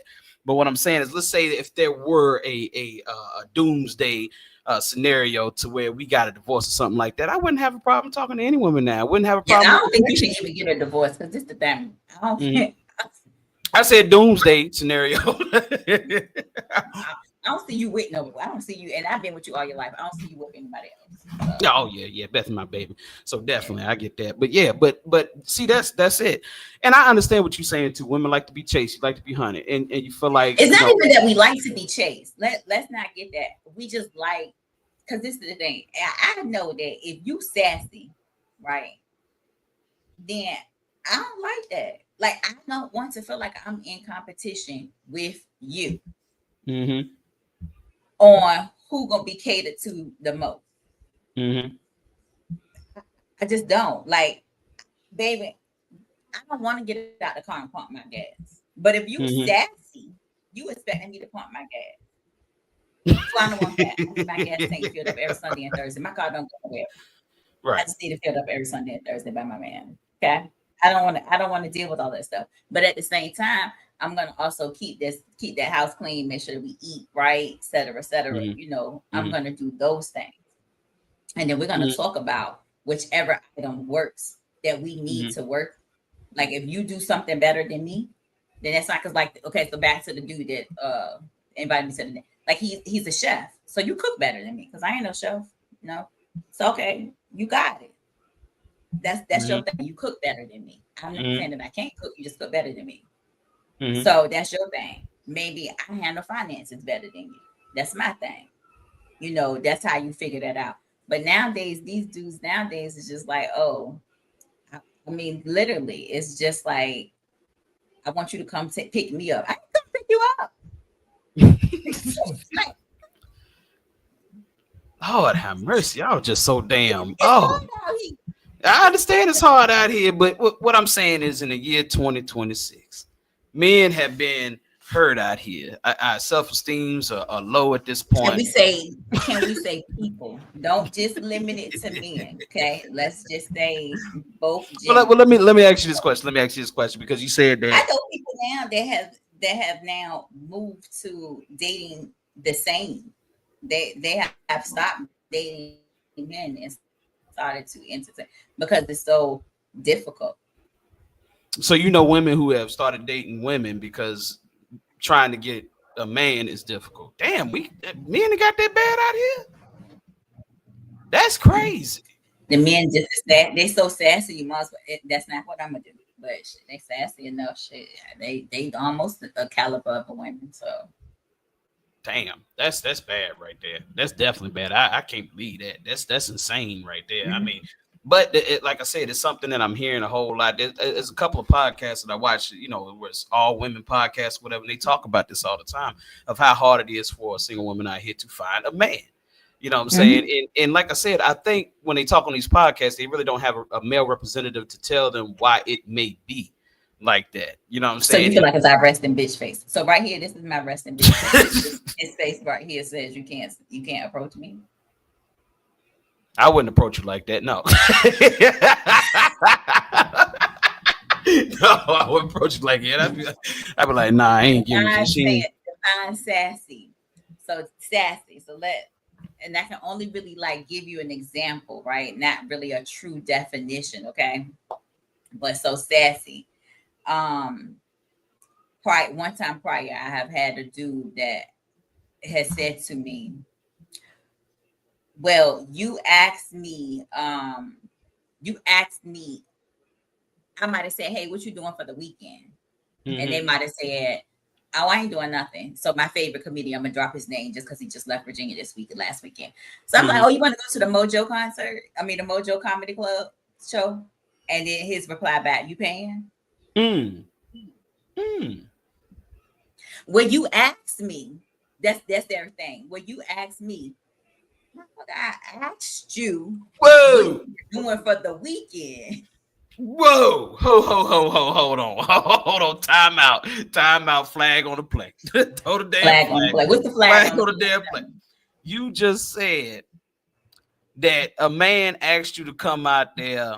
No, so say me and you on the phone, right? We chilling. We kicking it, whatever. And I'm like, oh, Mojo in town this weekend. You want to go to the comedy show, right? So, first I'm like, well, what you doing this weekend? And they're like, well, I ain't doing too much of nothing, right? And you're like, okay, all right, cool. I ain't doing nothing either. So then I'm like, well, look, there's a comedy show in town. You want to go? And then the reply back is, were you paying? Because you asked me. I put the thought out. Like I planted the seed. You said you ain't had nothing to do. I said I ain't had nothing to do. I planted the seed, but because I planted the seed, I gotta pay for it too. Okay. So then you like, all right, whatever. If I want to go, sure, I'll pay for it, whatever. Then it's, well, are you picking me up? Are you paying for everything else? Yeah, you want boo. Again, take them pink panties off because now I got to pick you up, pay for the food, pay for this, baby. What? Okay. So we're in a different world now. Cuz what I mean by that is women are successful as shit now. Y'all making plenty of money. Y'all educated. Y'all got all this stuff going on for you and everything like that. What is wrong with a woman taking a man out to dinner in a comedy show? What exactly is wrong with a woman? And I ain't no sassy nigga. I'm just being honest with you. What is wrong with a woman treating a man? What's wrong with Ain't that? nothing wrong with it. Ain't nothing wrong with it. But let me tell you like this, right? For it to be the expectation, because you said we on the phone, we're trying to get to know each other, right? We're trying to get, both of us have nothing to do. You ain't put nothing on the table of what you wanted to do. So I made mentions. But just because I made mentions, now I got to pay for everything. Like, okay, and then you want me to pick you up too? Pick you up? Maybe what you want me to watch you? Pick your clothes out too? Like, come on. No. All right, now Kenneth said, what's wrong is a man asking her too, which I can understand that. I guess what Kenneth is saying is maybe he should have waited till you offered. To give you an example, I got a friend named Blair Brown. I can use it. I can use a name because at the end that Blair cool as hell. We always been cool. But we went out to dinner one time. What was it, Bonefish down there in Charlotte or something like that. And the ticket came out, and I looked at the ticket. I just happened to glance at it. You know, they handed it to me. I was like, damn, it's a high ass bill. She grabbed that motherfucker and said, nah, boo, I got it. And I was like, all right, you got it. And I had plenty of money in the bank, but I was like, all right, you got it. And I felt good about that. You know what I'm saying? So let me say this. Most times, and I can only speak for myself, just like I said with that national championship invite, right? But half of the stuff that he said, well, what you expect? I mean, boo, you are, if you know me, and we've been knowing each other for almost 10 years. Right. So that was unacceptable for what he was saying. He was just being an asshole, being a jerk about the situation. But I'm like, you already know. If you dealing with me, one thing I'm not gonna do is expect for you to handle every single thing that we do. Even my guy friends that I hang out with when I go back home, they buy drinks, I buy drinks. I buy drinks, they buy drinks. Like, it's just what we do. Okay. That's why I hang with guys. You already know that. Most of my friends are guys because I don't have that issue. But don't sit and say, run down the list of your sassiness of what you want me to do. Baby, where is your masculinity? Right. So if I say, so even when he said, well, you paying for the tickets? Well, I did make the mention. So I'll pay for it because I want to go. Right. So I made the mentions. But damn, you want me to pick you up? You want me to pay for food? You want me to this? You want me to that? Well, damn, baby, I want to be courted. Like, I want you to do. But what you're asking me to do is what you should be doing for me. Again, take your pink panties off because at this day, I want to put mine on. I get it. I get it. That's the thing. Like, that's what I'm saying. That's what I feel like is sassy. Like, I get it. Yes, I asked you. And sure, okay, yeah, I made mentions, so I'll pay for it because I made mentions, right? Or if I can't pay for it, I'm gonna be like, well, look, you pay for this, and then I'll handle the rest because I really want to go. But most likely, if I made mentions, baby, I can afford it. I'm gonna do it. Okay. So when you run down the rest of the stuff, am I picking you up? Am I this? Am I that? No, I'm not doing that. No. Matter of fact, I don't want to go with you no more. I'm going by myself. Me and my friend gonna go, and we're gonna have a good time. Me and my homegirl. I got you. All right.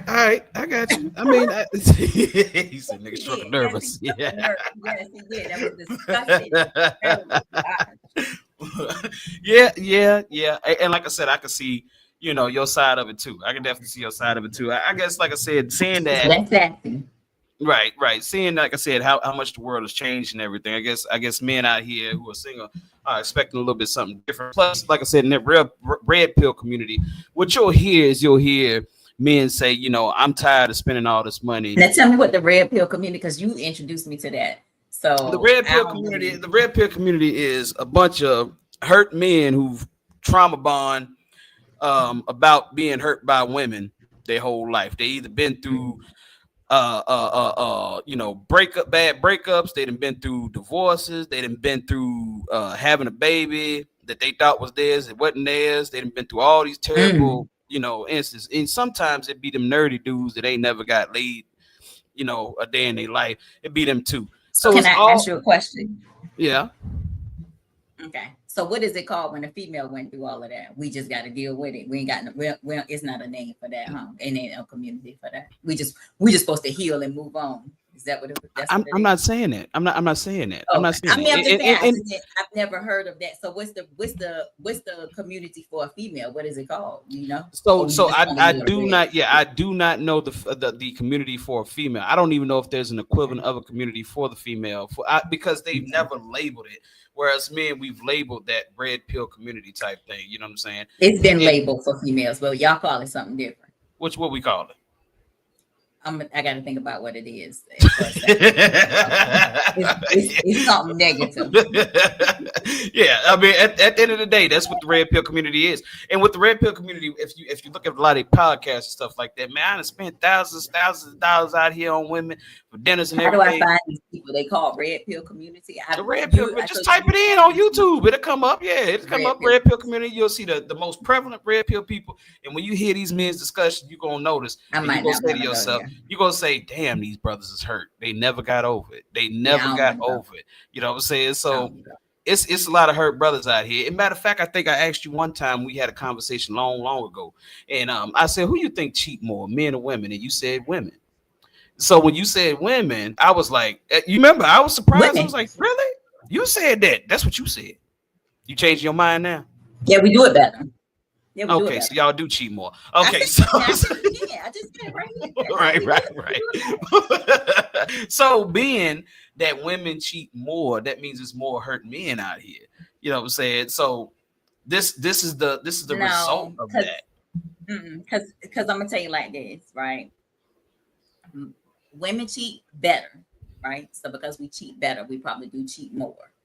And y'all, it's just my nose ring. If y'all see something in my nose, I'm sorry. I ain't folded up good. But I'm going to say that it's not a lot of hurt men out there because oftentimes y'all don't know.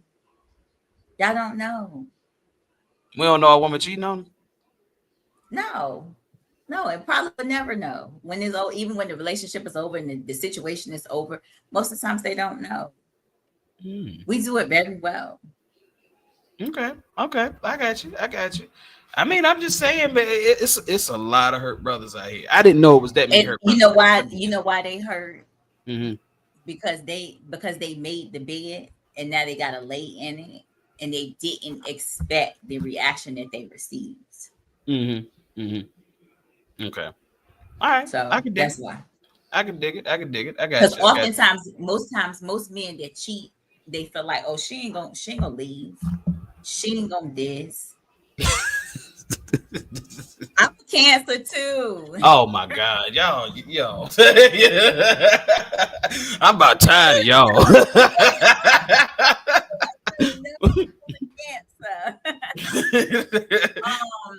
But no, so most times now you as a Cancer, you won't know. You ain't gonna know. Boo. I can't even snitch on myself, but okay. Moving on. But yeah. So say this, that oftentimes the reason why is because most times most men feel she ain't going nowhere. I'm gonna do what I'm gonna do because she need me, right? Mm-hmm. She can't be without me. Like I this. And most men that cheat is because most men, right? Mm-hmm. Because taking you back, like in Africa and all of that, their culture says loyalty ain't normal. You right. Their culture says that they can have more than one as long as they can afford it, right? Mm-hmm. Right. I have heard of that, right? So oftentimes that's what happens here, right? Most men feel like that they can cheat because they feel like, oh, I can do it because I can afford it, I can this, and she need me. Mm-hmm. But then when she take them pink panties off and put them drawers on, put them bloomers on, and realize get her identity back.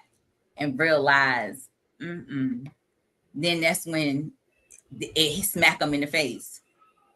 When I jumped up and moved to Charlotte, smack you in the face. You feel me? Mm-hmm. You see what I'm saying? It's one of those things. Like people don't really believe that you're gonna do what you're gonna do or do what you can until you actually do it. So that's why they be hurt, because they don't really believe that you can do until you do. Look, cuz I'm be honest with you, you know, as a man, y'all don't hurt like we hurt when we get hurt. I'm gonna tell you why I know that. We know. Yes, we actually do. We do. No, y'all don't. Y'all don't hurt like that. Y'all get over it. Let me tell you something. Y'all go out here, y'all cut y'all hair, and y'all start going out here with your gals and have a good time and having, you know, drinks and all that. Because y'all do all that stuff. Y'all do all that stuff. Men, let me tell you, last time a woman broke my heart, I went from I was with you. I know you was with me. You saw the weight loss. I went from 320 pounds to 254 overnight. I couldn't eat nothing but lettuce. I couldn't eat nothing but lettuce. That's all I could hold down was lettuce, nigga. I was like, oh my God, I couldn't hold nothing but lettuce down, lettuce and crackers. Meanwhile, when I moved to Charlotte, I did a complete reverse, right? When I came to Charlotte, I was living my best life. Charlotte wasn't from a move. That's what I'm saying. Y'all don't hurt like we hurt. Everything. We do. We just do it. We do it differently. Y'all never listen. Y'all don't never listen, yo. Y'all got to listen to me. We do it differently. We do it in the inside. We do it internally. Y'all go through suicidal thoughts. Internally, yes, we do. Okay, I got yes, you. we do. All right, I got you. I got you. I mean, because men, when we love a woman, we put everything into that woman, all energy, time, effort, anything that we could do. You know what I'm saying? We definitely put everything into you when we love a woman, you know. So when those women do us in a way to where it breaks our heart, you know what I'm saying? It really breaks men down physically. But what makes you think us females don't do the same? Y'all don't love like men. Y'all love like men. Look, I'm gonna prove it to you. I'm gonna prove it to you right here. I'm gonna prove it to you right here. This is how I know men love more than women. When danger is around, a man that loves his woman is willing to die for his woman. I don't know too many women that's willing to die for their man. Look, now you got to leave. What subject you want us to talk about? Cancer.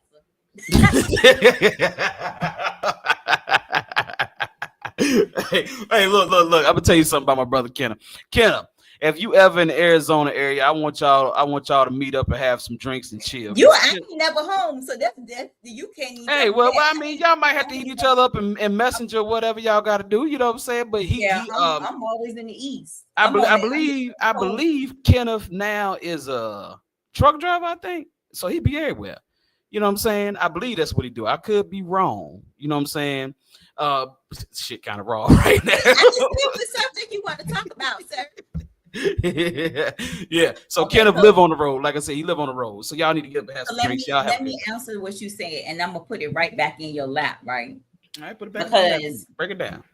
Because you said when a man loves, he protects, right? He's gonna go to the end, right? Hey, hell yeah. But guess what? When a woman loves you and you down and out and you don't have nothing, what's she gonna do? Same thing. Okay. Same thing. All right. Okay. I'm a little bit farther. I'm more closer to Tucson. I live in Casa Grande. See Kevin on here making friends on the podcast. That's what we do. We make friends on the podcast. But yeah, but like I said, I think that's a conversation that we can have on another podcast. Really break down. And invite your friends. We can invite Kenneth. You know what I'm saying? We can definitely invite Kenneth. We can invite Eugene, brothers like Jason, all them brothers like that, and really break down to women like what goes through a man mentally and physically when we do get our hearts broken, because it's really hard to recover from that. I think you remember back then. But why do you feel like, I do remember, but why do you feel like it's not hard? So this is the thing. Your men want to say it's hard for y'all to recover, right? But why do you feel like it's not hard for us to recover? Y'all more forgiving and nurturing. So not really. Your kids disappoint you all the time and you forgive them. So not really. And I'm gonna be dead real, right? I can't even see who all in here, so I don't want to say what's so much. But I'm gonna tell you like this: when you're in this world, and this person has a child outside of your world, it changes everything. I will break it down. What goes through a woman when that happens? Because let's talk about. So when I first heard about your mom, when it happened, right? When your mom was situated, I couldn't understand. I couldn't relate. But when it happened to me, your mom was the first person I went to because I needed to have the understanding, right? Of how can it's one thing to step outside. It's another thing to have a whole nother life and then expect to accept the life. Like it's regular. So it makes you say, well, dang, you know what I'm saying? Like, what is really happening? It really makes you second guess who you are as a person to say, damn, this person really didn't honor and respect me enough to where they not only went away from what we had, but created another life as well. Okay. So and then you really have to coach yourself back up to say, no, boo, I'm that bitch. That was what they did. And what they did don't have nothing to do with who I am. Because I'm that bitch and I'm gonna be that bitch. So yes, y'all, because y'all feel like, oh, but you gotta know that what the actions that men do to us, it does. It's just that we just internalize it, and then we get the, oh, she mean, she that, she this, she that. No, baby, you just don't even know my story. Talk to me for a little bit, get to know me, because right now I got this guard up because the last person I dealt with, or the person prior to that, did 1, 2, 3, 4, 5, and I need to see what you're doing before you even enter into my space, because I love hard and I love real. And the last person chose to have a whole nother world outside of my world. Probably why your mama's still single, because your mama, your daddy was her only, and to have a whole life outside of her life that she thought was her life. You got this, you live in this story, which is a fucking fairy tale, but it's a nightmare. You think it's a fairy tale until you realize, no, this is a motherfucking nightmare. Because I'm doing, but outside, the world know that you're doing something else, and you got me looking stupid. And now I'm ready to go ahead and get 3 hots in a cot for free. Understood. So from what I'm gathering here, when it comes to single men and single women, it sounds to me that what you have is you have a set of men and a set of women who both have walls up. You know what I'm saying? That's exactly. I said that. Yeah. So what I had to do, right? What I had to do with myself is I had to really do self-study. You know what I'm saying? Yeah. Okay, she broke up with me, left me. What was I doing wrong? And so I got to look at that, right? I got to look at that. Now, so let me ask you: do you feel like you was doing something wrong with that situation? Because I was on the outside looking in. Yeah. So in some aspects, yes. I'm gonna tell you what, because and so you learn from those things, right? Right. You don't do that in your marriage, right? Bingo. That happens with us, right? But this is the thing: the women, we do the same thing, but for some reason, like I'm a little bit better with the conversation to say, I know I got father issues. Hey, I'm still trying to figure out who the real daddy is, right? So, it's one of those things, but at the same time, I also know that for me, not my kids' real daddy, y'all, my own real daddy. Yeah, I was about to say, you need to clarify that. Yeah, I'm trying to figure out who's my real daddy. Right. Say that. But for me, what I will say is that,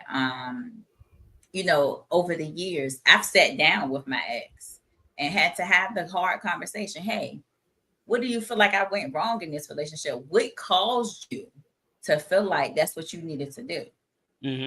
Because in my eyes, we was good. We was Gucci. But in your eyes, we was something different.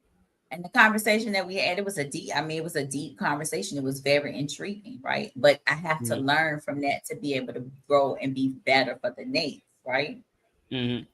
So that's where I say, and I see it even with you, right? For me, when I look at your relationship, that situation, I'll keep my comments to myself. But you know, no, you talking about my ex relationship? Okay, yeah, okay, yeah. But see, like I said, I can see things that I did wrong in that, and I would say one thing that I could see that I did wrong is I wasn't giving enough attention. It wasn't enough attention.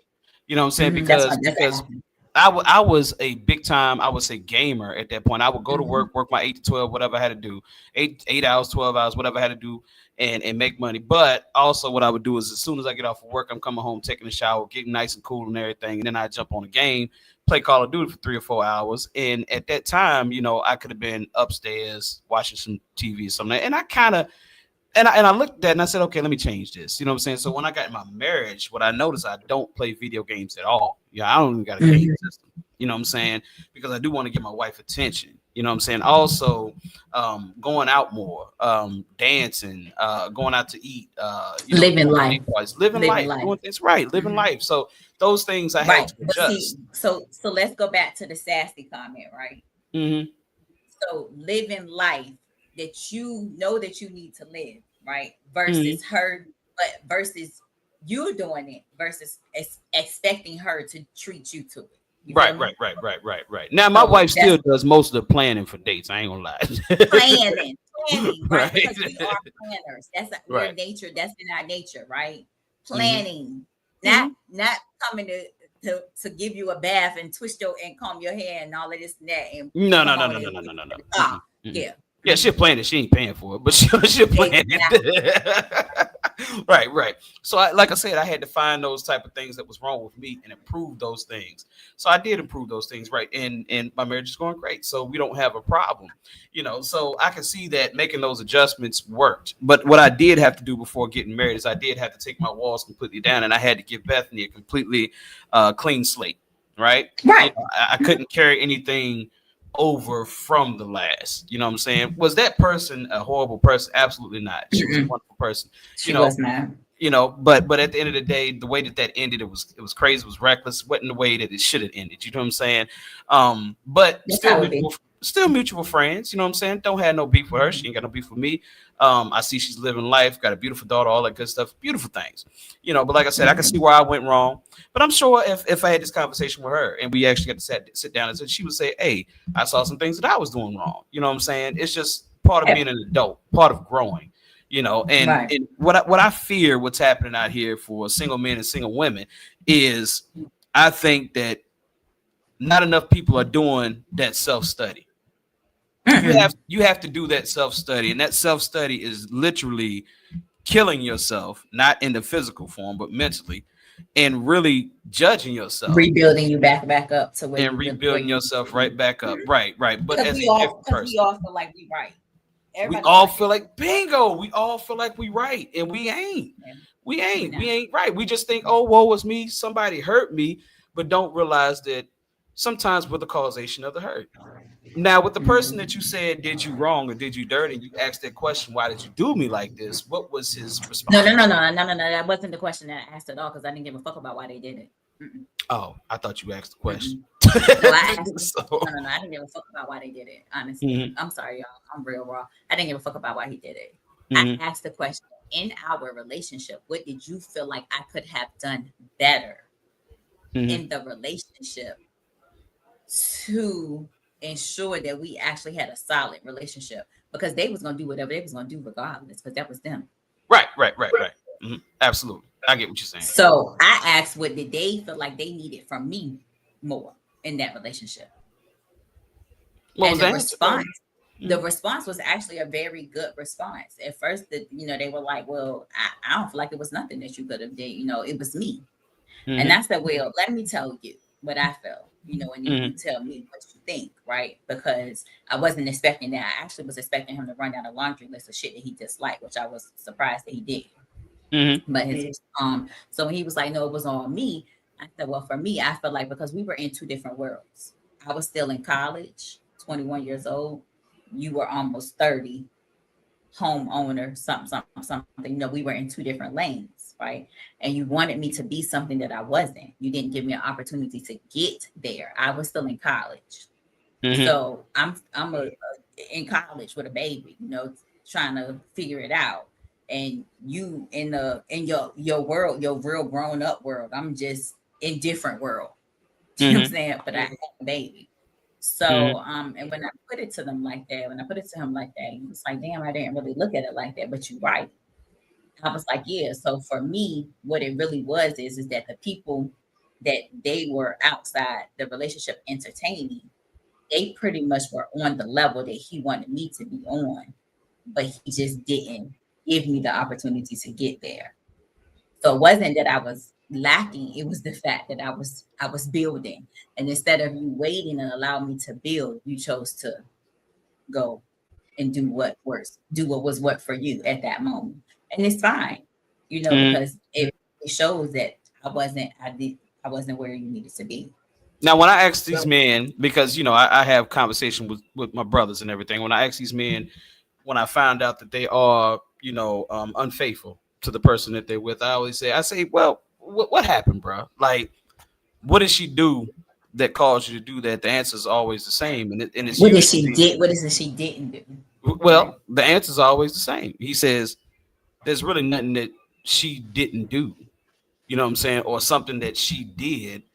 It's just something that was internally in me, to where I just had to do what I had to do. Now I do have, and that's why I say I didn't give a fuck about why he did what he did. Right. Now I do have brothers out here that just straight raw with it, and they be like, "Well, I told my wife in the beginning that I was gonna need some new pussy once every 3 months or 4 months." You know what I'm saying? And they just happened to marry me, and unfortunately, what I told her came out to be true. She didn't believe it. She thought she could change me, and she got in trouble trying to change him. You know what I'm saying? Because he was always a player. He was always going to do what he was going to do. He just had to go out here and do what he had to do. But like I said, for those men who were not like that, they said there was really nothing that the woman did. It's just that they just didn't have the sexual discipline to be faithful to that woman, which, amongst brothers in private behind closed doors, that's deep to say, because that's like saying, hey man, it was me. I fucked up. You know what I'm saying? It really wasn't nothing that she did. I just fucked up. I wasn't able to handle, my sexual desires. I had to move on to this other woman and do whatever I was doing over there.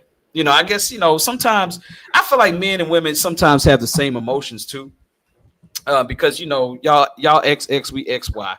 So being that we XY, we got that X in us too. So we got that female, side of us too, pretty much. I know. Well, we got that female, so that emotional side to us.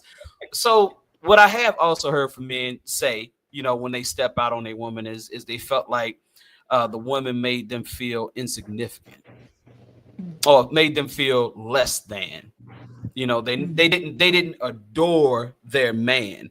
So what happened is the man would go to work and he had this woman that would show him so much attention. You know what I'm saying? Had these dope conversations with him, bring him something from home that she didn't cook that tastes real good or whatever. Next thing you know, they having a conversation at work. Those conversations go from 10-minute conversations to 20-minute conversations to 30-minute conversations. Now you're up to an hour conversation. Now y'all talking out in the parking lot. Now y'all talking at the restaurant across the street. Now y'all talking.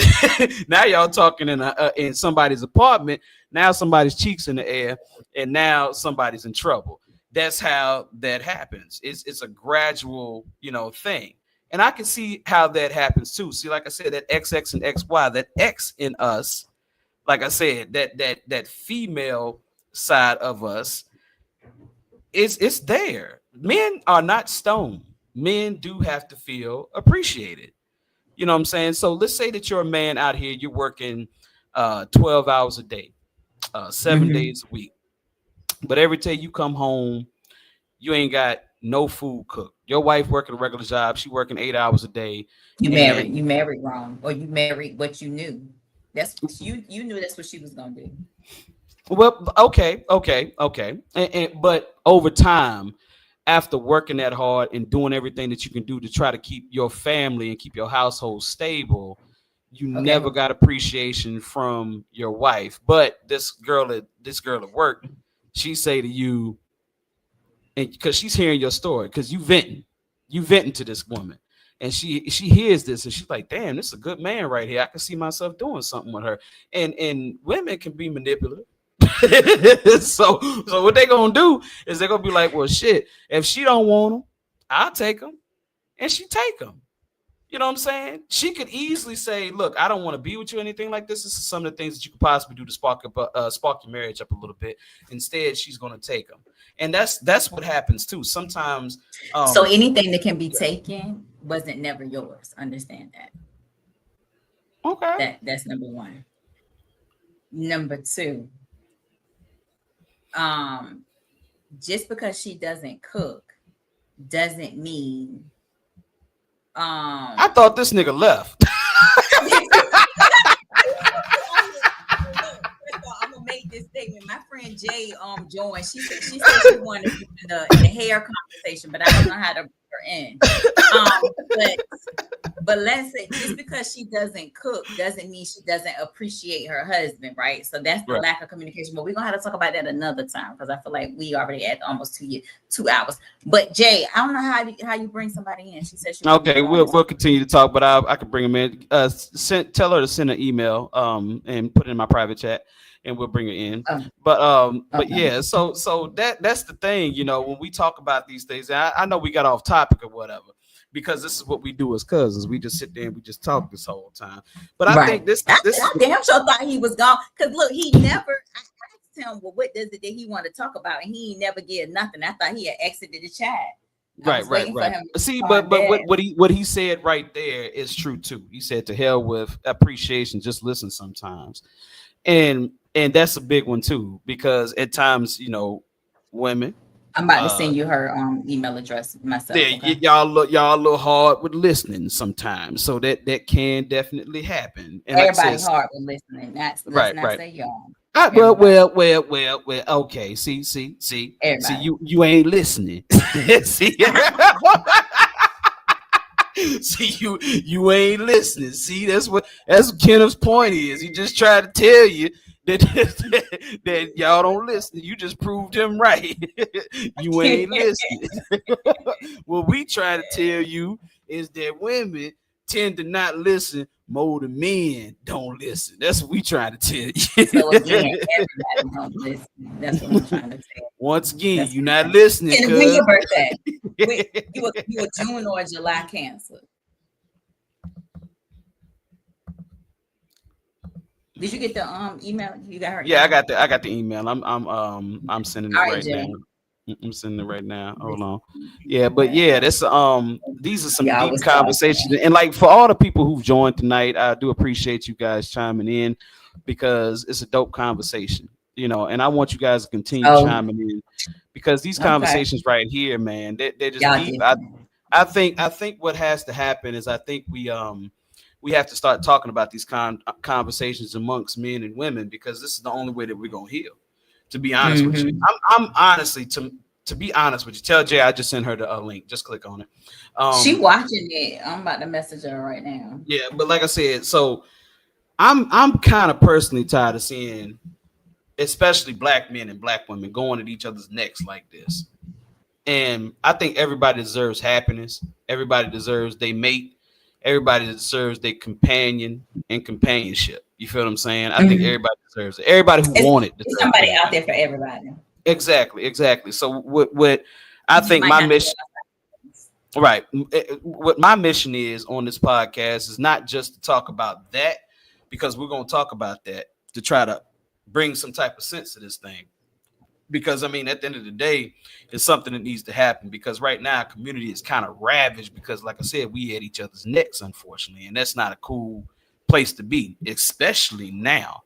You know what I'm saying? Because at this point, I feel like black women are being attacked at this point from all angles. Yeah. You know what I'm saying? And that's so. And that statement right there can bring us right back to the hair, right? Mm-hmm. That's exactly what Michelle is saying when she's talking about that hair thing, right?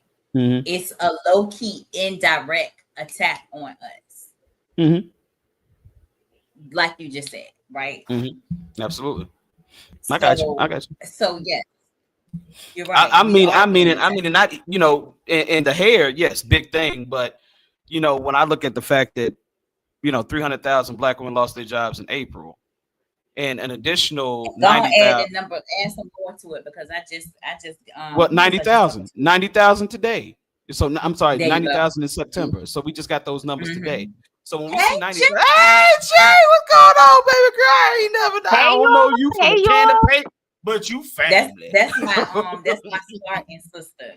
That's, Okay. that's my NSU. Norfolk State in the house. Once again, I see Period. that right Why you there. say Behold, and baby. look, behold, and that's her hair. Yeah, I see it, and it's beautiful. It's beautiful. Thank So you. you know, that's how it is. You know what I'm saying? But you wanted to say something about the hair situation or the hair subject right here. Go ahead and express yourself. Oh, you're D or me? You. So I guess I need a little background in terms of what you So guys remember, have covered already. we was talking about we already covered it, but you here, so let's go. We remember we were talking about the Michelle, and the comment Michelle said about how our hair grows out of our head curly, but yet we straighten it for the white people to, you know, pretty much to be accepted into their world. So what's your experience that you've come across with pretty much with your hair and being in, let's talk about being in Cleveland, or, you know, being in your world? Yeah, so you know, this hair thing is, you know, sis, that ain't been an easy journey in figuring out how, what my curl pattern is, or the processes I need to do to my hair. And like you guys started with, since the beginning of time, we've been upheld to this white standard of what beauty is. So that has definitely set the trend. But I'm so happy to see our people getting back to our roots and what is natural to us, and regardless of what is presentable to them. No, y'all need to get used to this, because y'all want this. Secretly, you know, you wish you had darker skin, you wish you had texture in your hair. Anytime I go outside, I'm having some kind of person come up to me talking about, "Oh, can I touch your hair?" No, you can't touch my hair. So you're so dirty ass hand. fascinated. You're so fascinated by my hair, but you want to hate me for my hair, but you're so fascinated by it. So yeah, that's been a battle, because we live in this society that is white dominated. So coming up, I had the relaxer. Everybody had the relaxer. Give me that creamy crack. As soon as I feel them roots coming on, let me get to straightening that hair, because I got to have my hair straight. So thank God, I got a great foundation from my parents and everything, and it's power to the people over here. So you're gonna get what you get, and you're gonna love it. But yeah, we've all had that experience of not feeling good enough because of our hair. Okay. So my daughter, when my wife takes out my daughter's hair, takes the braids out, looks a lot like yours. And what we do is, when she does that, we do the black girl bounce. You know, I said, do black girl bounce, and she'll jump up and down, let it bounce. You know what I'm saying? Okay. Because you got to celebrate it. You know what I'm saying? Celebrate it. And I always tell her, I said, this is the hair that God favors the most, baby. And I said, I'm gonna tell you why. I said, out of every woman's hair on this earth, the black woman's hair is the only hair that defies gravity. It's the only hair that does not naturally go down. It goes up to God. You know what I'm saying? So I said, it's a special grade of hair. So what you're saying about your family and how they made you feel about your hair, how they made you feel great about your hair, that is very important. That's something that we need to teach each and every black person out here that do have black girls, because we have to be the first line of defense for our black girls, to let them know that y'all are freaking gorgeous. Our women need to know that. They need to know that they are gorgeous. Our black women need to know that. And I was talking to my cousin earlier, and I asked her a question. I asked Ashley a question, but she don't like me calling her Ashley. Y'all call her. You can call me Ashley. But I asked her the question. I said, Cuz, do you feel like black women know that they are the most gorgeous people walking this planet? Do they know that? And she said, yes. Jay, I said, are you sure? What do you feel about that? Do you feel like black women know that they are the most gorgeous people on this planet? Because Wow. yeah, I'm go sorry. ahead. While ahead, go we walk with that confidence and knowing who we are and we look good and this is good to go, when we step outside into the world, then you got people judging, you got people looking at you got people making comments, you got workplaces that don't allow you to come in with your hair in its natural state. And when I tell you, like, yeah, my hair is like okay right now because I got in the shower and took like a whole hour to comb it out. It's like a whole process, and it is not easy. And so if I go to sleep like this and I wake up in the morning, my hair is matted all over the place, right? Mhm. And so what's easy for us is to do something like a relaxer or something like that, because that's what we've been used to. You know, it's super Or the easy, but braids that we haven't Michelle even talked about. embraced our natural hair because of society. So while we walk with this confidence, we got society trying to pull us down. I remember, and I'm sure he's made amends for this by now, but Method Man, he once made a comment that black women should not wear natural hair. And yeah, and so it's like this whole conflict. You have somebody saying that, and then you also have men. When we go out, we see them looking at the girls with the little with the quick weaves, with the wigs, with the baby hairs and all this stuff or whatever. That's who's getting attention. And we sitting here in this natural state, but it's not to say that we want to change it and be that other person, but it does kind of tug at your confidence a little bit, because it's like, all right, our black men are, they want that Eurocentric look. That's what it appears, even though they say that's not the case. So there's a whole conflict there, because you guys will say that you love this, but I don't know. And we mean it because yes, there's barbershop talks about this. I talked to Cuz about this earlier.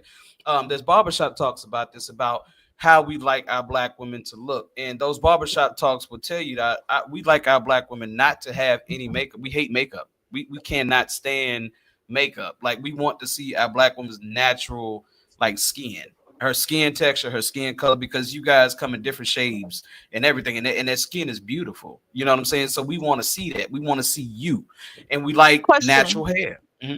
Go ahead. Do you believe, so I'm glad that this is your experience. Do you believe this is widely shared, this view? Absolutely. Okay. Yeah.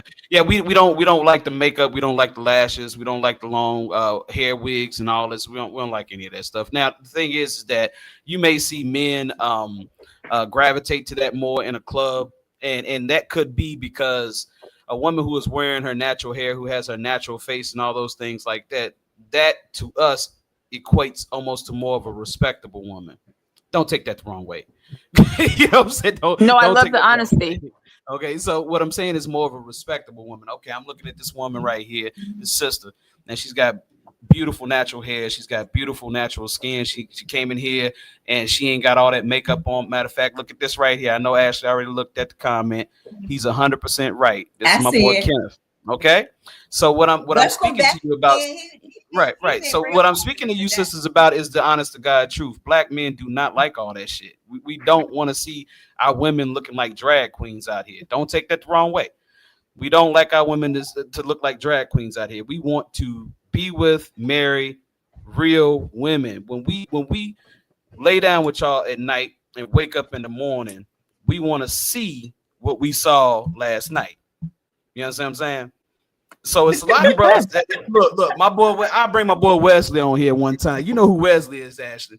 Wesley, he's a bit of a womanizer. Maybe not today, but he was back in the day. Yeah, but so he told me a story one time. He said, man, I got this girl out there at club. What club was it at the moment in Charlotte? I can't remember what club it was, but he was sitting there. He said, it's probably the same club, and name keep changing every time. Right. He said, man, I went out there to that club. I found this girl, man, and she was fine and all outdoors, man. Badass body, all that stuff, man. Pretty face, all that. He said, man, I did not realize that girl had that damn makeup caked up like that. I was drunk and high as hell. I didn't realize she had it caked up like that. He said, man, I took her home. He said, I clapped them cheeks. He said, boy, I woke up in the damn morning. That damn makeup came off on that damn pillow. He said, God damn, boy, I thought the Undertaker was next to me, nigga. He said, I had to get the hell up out of there. He said, I had to get the hell up out of there, bro. He said, bro, I couldn't believe that I had slept with a girl that damn ugly. He said she was that ugly underneath her, up underneath her makeup. He was like, man, he said, I didn't realize until then that makeup really do cover a whole lot of stuff. But I will tell you this from personal experience. I would say, like, back in the day, in the 90s, we'll say 90s and early 2000s, stuff like that. What you notice about black women is most black women had really pretty skin. And now what you see is that a lot of black women or sisters out here, their skin don't have that same glow. And the reason is, to me, is because that makeup ruins it. It attacks y'all's naturally beautiful skin. Black women ain't supposed to wear makeup. Makeup was made for white women that didn't have color. Y'all have natural color. You know what I'm saying? So it's really not made for y'all. Lipstick ain't made for y'all. Lipstick was to accent white women's thin lips. You know what I'm saying? Y'all already have full lips. So you don't need it. You know what I'm saying? So black men, sense. Right? Black men. I'm still here, y'all. I'm listening. He's Grabbing my agreeing again. charger. Look, he's agreeing again. Yo, you know what I'm saying? So I'm just being honest, ladies. That's just the honest to God's truth, is that black men want to see our black women back to where they were in the 90s, early 2000s, where you didn't have all that stuff.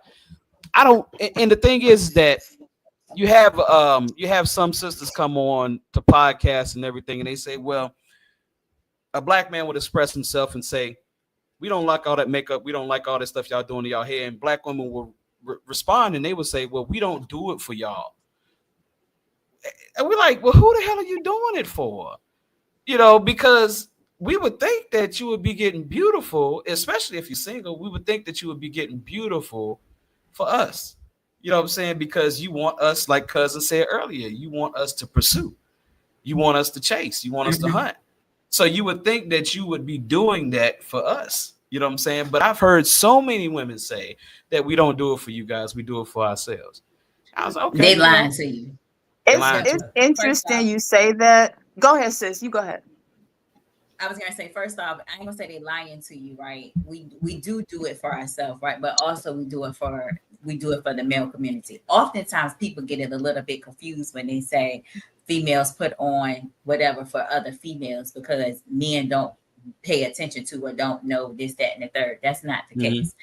You put it on to really, like my grandma raised me, God rest her soul, that you always, when you walk outside, you're always 1000% presentable. You always make sure, because you never know who you're gonna run into, right?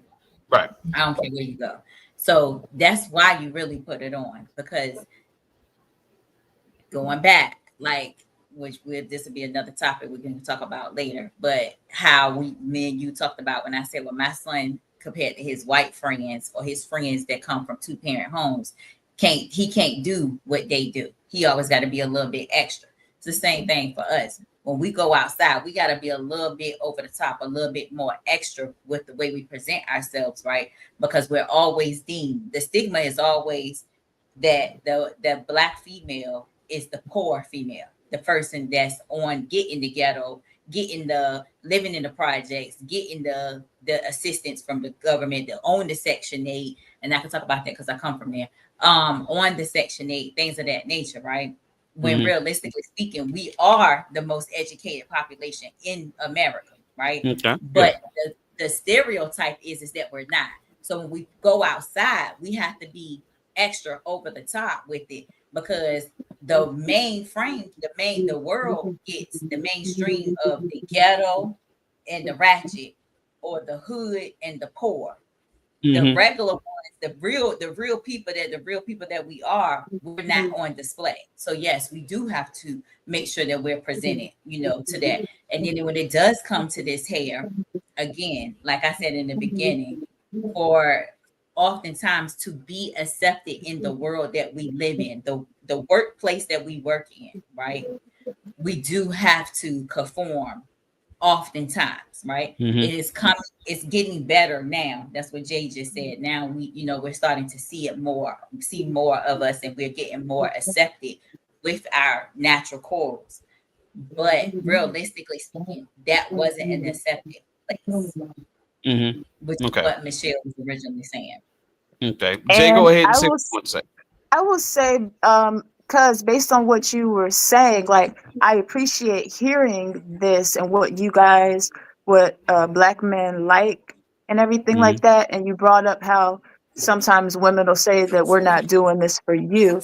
Well, I feel that there's been a lot of confusion and chaos between Black men and women, and I believe that Black women didn't just want to be in a place where we're saying we're not doing this for you and we're independent and we're this, that, and the other. I feel that we felt rejected a whole lot from our own men, I've and seen that is a result of us feeling rejected. So, if in essence what you're saying is true, it comes down to a huge misunderstanding that has like really, and this gets into several other topics, but it's really divided us as Black men and women. And this other culture comes into play, so that's a little more confusing, but it's broken down our communication to where Black women are walking around talking about, well, yeah, I'm more educated, I'm an independent woman, and I'm this, that, and the other, because they're trying to build themselves up, because society because we've been torn down so has much. been torn, they've been tearing us down, and it has been by our men sometimes. So Okay. that's where Okay. that comes from a whole lot.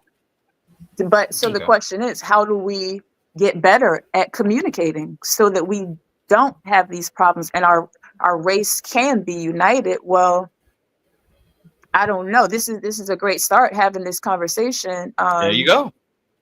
That's a huge start, and so you're doing the work. I appreciate that, but we need to do a lot more of this, because we got a lot of healing to do within our community. Yes, Within our and community. we're gonna do the work, because cousin I talked about that. We're gonna definitely do the work. We're definitely gonna keep on doing these podcasts until we get the following to where what we have to do. I'm more of like a techie nerd type dude. What we have right now in the algorithm for our people is we have people who are doom scrolling, both men and women, doom scrolling. And when we doom scroll, I had never heard of that until you Right. Talk introduced to it to me. me. I feel like I know where this is going. So when you doom scroll, what you do is you find this negative content that's being spewed, all this crazy stuff that's being spewed, and it's negativity about Black women, negativity about black men. And if you watch that whole clip, this is how algorithms work. So it's going to clock you from the time that you start watching to the time that you stop watching. And it's So going we'll to say feed you that type of bingo. So let's say that it's a minute clip. You start watching it at 0.0:00, and you stop watching you watch the whole clip. So you watch the whole minute. Right. Algorithm says she or he watched that whole interested clip. in this. Interested that person. So they're going to keep feeding you that. And before you know it, you're sitting there in a state of depression. You know what I'm saying? So you Because looking at you looked at 50 clips that told you that Black men hated you. Good enough. And we looked at 50 clips that told us that Black women hated us. You know what I'm saying? And it's just enforcing what we might have thought might be true, but you're seeing other people who feel the same as you. So, okay, this must be the case. So the cycle further perpetuates itself. So that's something. Doom scrolling, huh? Doom scrolling. Doom That's exactly scrolling, what it girl. is. Doom scrolling and red pill, baby. He taught me these two things. Doom scrolling and what's this? Red pill community. Have you heard of that before? I'm having trouble hearing you. I can hear Cuz very well. The red pill community. Pill community. That is a no. She has never heard of the red pill community. So the red pill community consists of men who have been heartbroken, by women. Okay, and they never heal. They never heal from it. So Black men, not just men. black, right, black men. Okay, we'll say I black know men. people in my family, child. So yeah. Okay, so what happens is those men who go through that type of trauma, they trauma bond together on social media platforms is what they do. So what happens with that is, like I said, it's a doom scrolling type thing, right? What I'm breaking down to you, sisters, is I've studied this. Because you're making me feel there's hope. Okay. It is. It is. We gotta outrun them on the algorithm, and it's hard to do because these people who already have these red pill platforms and stuff like that, they're constantly on here, spewing all this stupid shit that divides us more and more and more again. Because me and Cuz talked the other day. We was talking probably about 2 hours the other day, and we were talking about single black men, single black women, and what you guys both can bring to the table. At this point in her life, she's in her 40s, and of course, she's probably going to either meet men between 30 and 50, or 30 and maybe 55. At the 63, my son 30. 63. My son 30. Whatever. It's okay. It's okay. But at this point in our lives, we are mature. We know that we want somebody, we want a companion, we want somebody to sit there on that sofa and chill with us, throughout the night, have drinks with, go out and have a dance and go to trips and stuff. We all want that significant person. And there's a lot of men that want that. There's a lot of women that want that, so we bring so much to the table. At this point, at this age, financially, we should be pretty okay. Even if we're not at the best, we've learned at least how to budget. We've learned how to pay our bills, right? So at the end of the day, we bring that together. This is a conversation in the red pill community that is being told a whole lot, and it's a lie. I think it's a lie anyway. Now, you women may say something totally different. The 50-50 conversation. So there's a whole conversation where red pill men are saying that black women are not willing to go 50-50 with a black man. Wait, before you get there, because I'm gonna forget. Go ahead. Go ahead. Don't forget what you just said, right? I got you. I want to go back to something when you was talking about my little cousin niece. I want to say this, right? Coming from having a young black daughter, don't let society tell you that it's too grown for her hair to be outside, to be out. Because black people always say, as soon as we let our daughters, because we keep our daughters' hair in ponytails until they're 75 years old, right? Because we teach them, we do. Black people, as soon as black people see you have your child hair hanging out, that's too grown. That's too grown, right? Right. So, or put in the remember when we was kids, put in a relaxer in the kids' hair. They don't do that. His wife don't do that, so I ain't got to worry about that. No, we ain't doing that. They don't do that. So, but that was that too.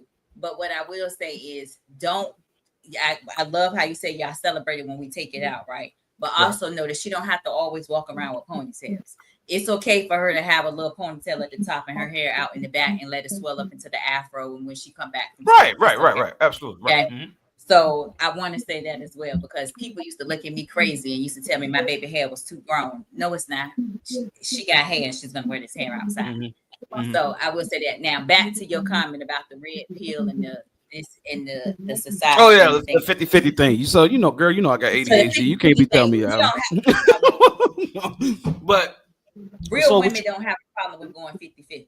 Okay. Because guess what? At the end of the day, let me tell you why we don't have a problem with going 50-50, right? Go ahead. And this is just me. Jay might have something different. For me, I don't got a problem with going 50-50 because at the end of the day, your 50-50 and my 50-50 is still my 50-50 at the end of the day, right? It's still all mine. So I don't care about because what you got and what I got is ours at the end of the day. So I don't care. Like, I don't really care about that, right? So that's that part right there. At the end of the day, you really, like, when we're sitting here having this real, like, Italian and them wedding, they asked who wins, and they said we both win, right? We both exactly win. So you really have a real true understanding of what life is and what it looks like to be a true partnership and a true union. The motherfuckers we talking about a 50-50. Because what's yours is mine and what's mine is yours. So it ain't even, I don't even know why I'm having this conversation about 50-50. You know where it came from? Go ahead. That came from Gabrielle Union and Dwayne Wade's situation. And it came from a What's prideful, pardon? It What was came their from situation? a prideful place. So it was something about, basically Dwayne made her feel a way that he wasn't going to provide. So I know Gabrielle's pride stepped in and said, oh, you don't have to worry about me. We can do this 50-50. And so that's where that came from. And there's so many levels to it because these are two people who have a whole lot of money, right? Yep. So that's one situation. But if you think back, it's basically we've not been able to adjust properly. So in the beginning, women had a role. Women were not able to go out into the workplace. That was what the men did. So the women therefore stayed at home and were expected to do these things, right? So now women have, in some ways been forced to, but in some ways women want to step into this role of being able to provide for themselves or whatever. So to me, we just have not adjusted what this looks like because the woman is not sitting at home anymore waiting hand and foot for her man to come home. The woman is also going to work and has a whole lot of responsibilities. So what does that look like? If we're both like, does the man still provide? It's confusing because like, what is it supposed to be? But it's not supposed to be one thing because what works for you and I works for you and I. Works for somebody. What works for somebody else will work for them. So again, I feel like we're letting outsiders cloud what our roles are in our own relationship, and a man and a woman need to be able to come together to say, all right, this is what works for us. I'm okay doing this. Can you, it's about communication, and our communication has severely broken down. Absolutely. And I'm gonna also say this, what you just said, and I'm gonna piggyback on it as well, and say that first off, when you really walk through your relationship with and I don't know, so some people might frown their face up, but when you really walk through your relationship with the really God foundation, right? The Bible says what happens in your relationship, right? Is what your, not what society says, right? Is what work, like you just said, Jane, what works for you and him. Okay. So you have to have that clear understanding. But the problem is we want to live so bad for society and not for what works for us. Society has infiltrated our culture. Definitely has completely infiltrated the culture. That's what I said when cousin was saying what he was saying about our hair situation. Society thinks that Black women are two extremes when we're really not. We either ghetto and hood ratchet, or we poor and in the hood, right? We're not that. We're really this. We're highly educated. This, and this. Nurturing, willing to help make the man that we're with, that this, that, and the third, the relationship that we're in. But society displays us as these two things. So when you bump into someone such as a Jay, such as an Ash, y'all think we unicorns. Maybe we not. We're really what it really is. Right. I got you. Okay, hold on. Press pause. Ken said, I'm calling Ken. What we call him?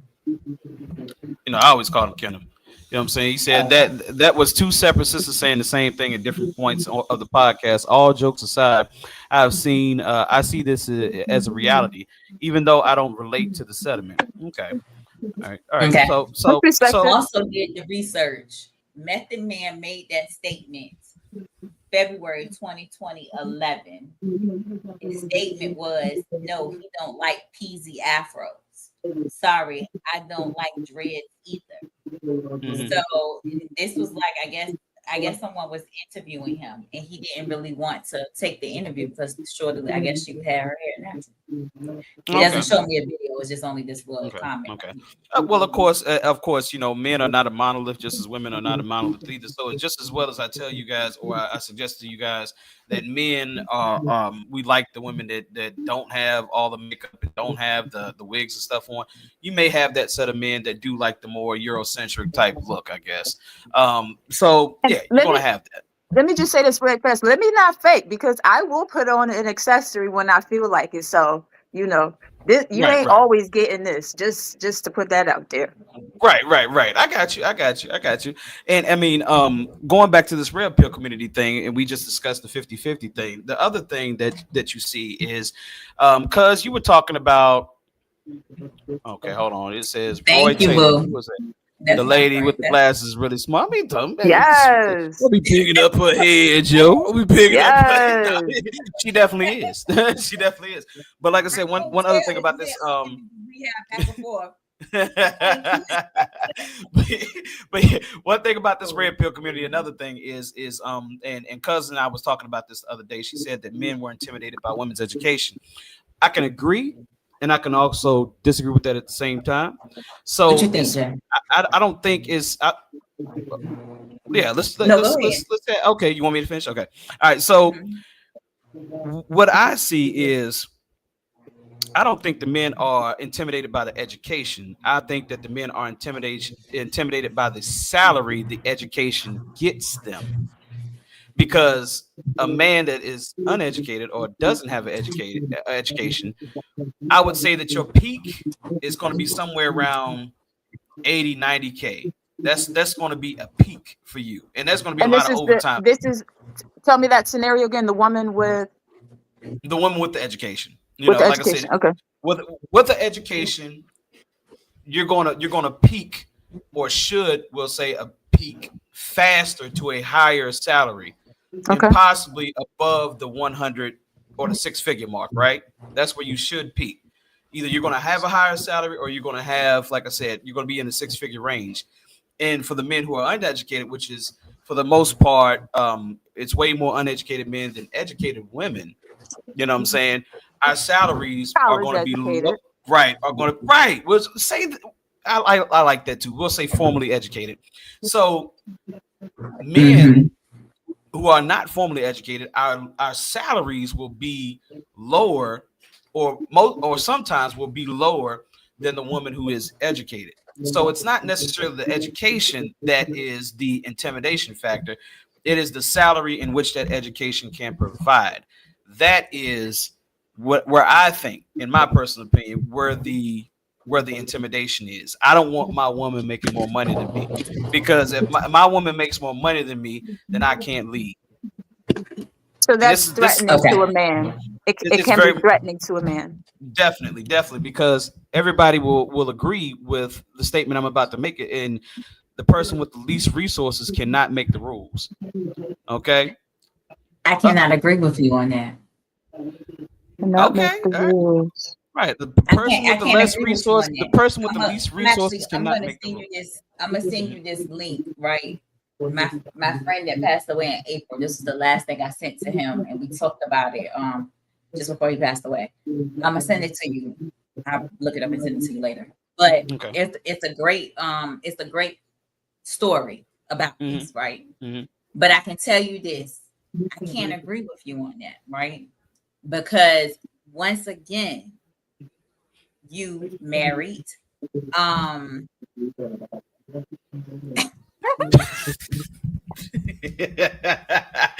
Hey, look, Jay, they've been going at it all night about this sassy. You being sassy. I made comment about him being sassy, honey, and Kim been riding that sassy comment to the ground. Me and Kim gonna have to talk afterwards, cause sis, you already know. Sis thinks she the boss of me. Younger sis thinks she the boss of me. Okay, back to what you were saying now. So listen, but what I'm saying to you is this, right? I can't agree with you on that, because once again, going back to what I just said, if it's you and I, right? Why are you intimidated by the fact that I make more than you, right? Why do you feel like you can't lead me because I make more than you financially? That has nothing to do with it. The financial piece says that I make more than you, but realistically speaking, I am still going to follow your covenant. Your covenant is what I do, right? Is where I go, is where you are the leader. My income has nothing to do with it. It just brings an extra added factor to our pot. You are the covenant of this relationship. So don't ever think just because you make $10, $30, $50 less than what I do, that you can't lead me. No, baby. As long as you know where you're leading, then I'm going to follow. And when I follow, that extra that I'm bringing comes along with it. It's just the added advantage. That's it. It's just the added advantage. Okay. Everything that I have, we have. Everything that you have, we have. We are one. It's not, oh, she made more than me, so now I can't lead. No, baby, you still lead. And who told you to discuss that I make more than you? Okay. Now I want you to check this out, right? I want you guys to check this out. You and Jay, check this out for me, because I just brought this up. This is what the red pill community is looking at when they say things like that. Listen to the response. If a man came along, y'all both make $500K a year. He's making $70K. He got a business plan. He got a vision. He's working towards that day in and day out. And you would have to look up at him on all the intangibles. Does he get a chance? I would rather be single. This is the thing. Why? Let me tell you why. No, I have a problem with this doctor. So to a certain point, I am disciplined in everything. I'm disciplined in relationship with God, in my emotions, in my mentality, in my energy, in my body, and how I eat. I am very disciplined. And so I would expect that a man is the same thing, because when you're disciplined, whatever you do the most is what compounds in your life. Why would I not give a shot to a person that makes $70,000 a year? I could put you on. Hell, I could even hire you. Come on, let's work together. We could do all of that. But as far as my man, because this is the thing, I refuse to give into a life where I start to feel like I can't have it all. That's where the insatiableness and the. All right. So what do you guys say about that? Okay, so I'm gonna say, right, Roy, that's exactly how I feel. The person who fights the burglar is the person who leads the house. Exactly. It has nothing to do with the income. Now, in reference to that message right there, is she married or is she single? Do we know? She's single. Single. Exactly. Yeah. So we shouldn't listen to anything she has to say. It's red. Because I used to watch her. I forget what show she was on. I used to watch her, and I was like, "What is she talking about?" Her day in my life. Right. And this is the thing. She's the female version of what was the man? What's the man? God rest his soul. Yeah. Kevin Samuels. There you go. Yeah. Because this is the thing. Again, that's that limited childish mentality, right? Because if I make 500,000 and you make 70,000, guess what we make to fuck together? What the fuck we make? Almost 600,000. Yes, that's what the fuck we make. Right. So tell me why would I? No, boo, come on, let's go. Matter of fact, and I'm pretty sure because you made this right here, right? Right. And I made whatever I made. That 70,000 takes something off the plate. Even if you don't do nothing but pay for our goddamn trips every goddamn year. Boo, let's go.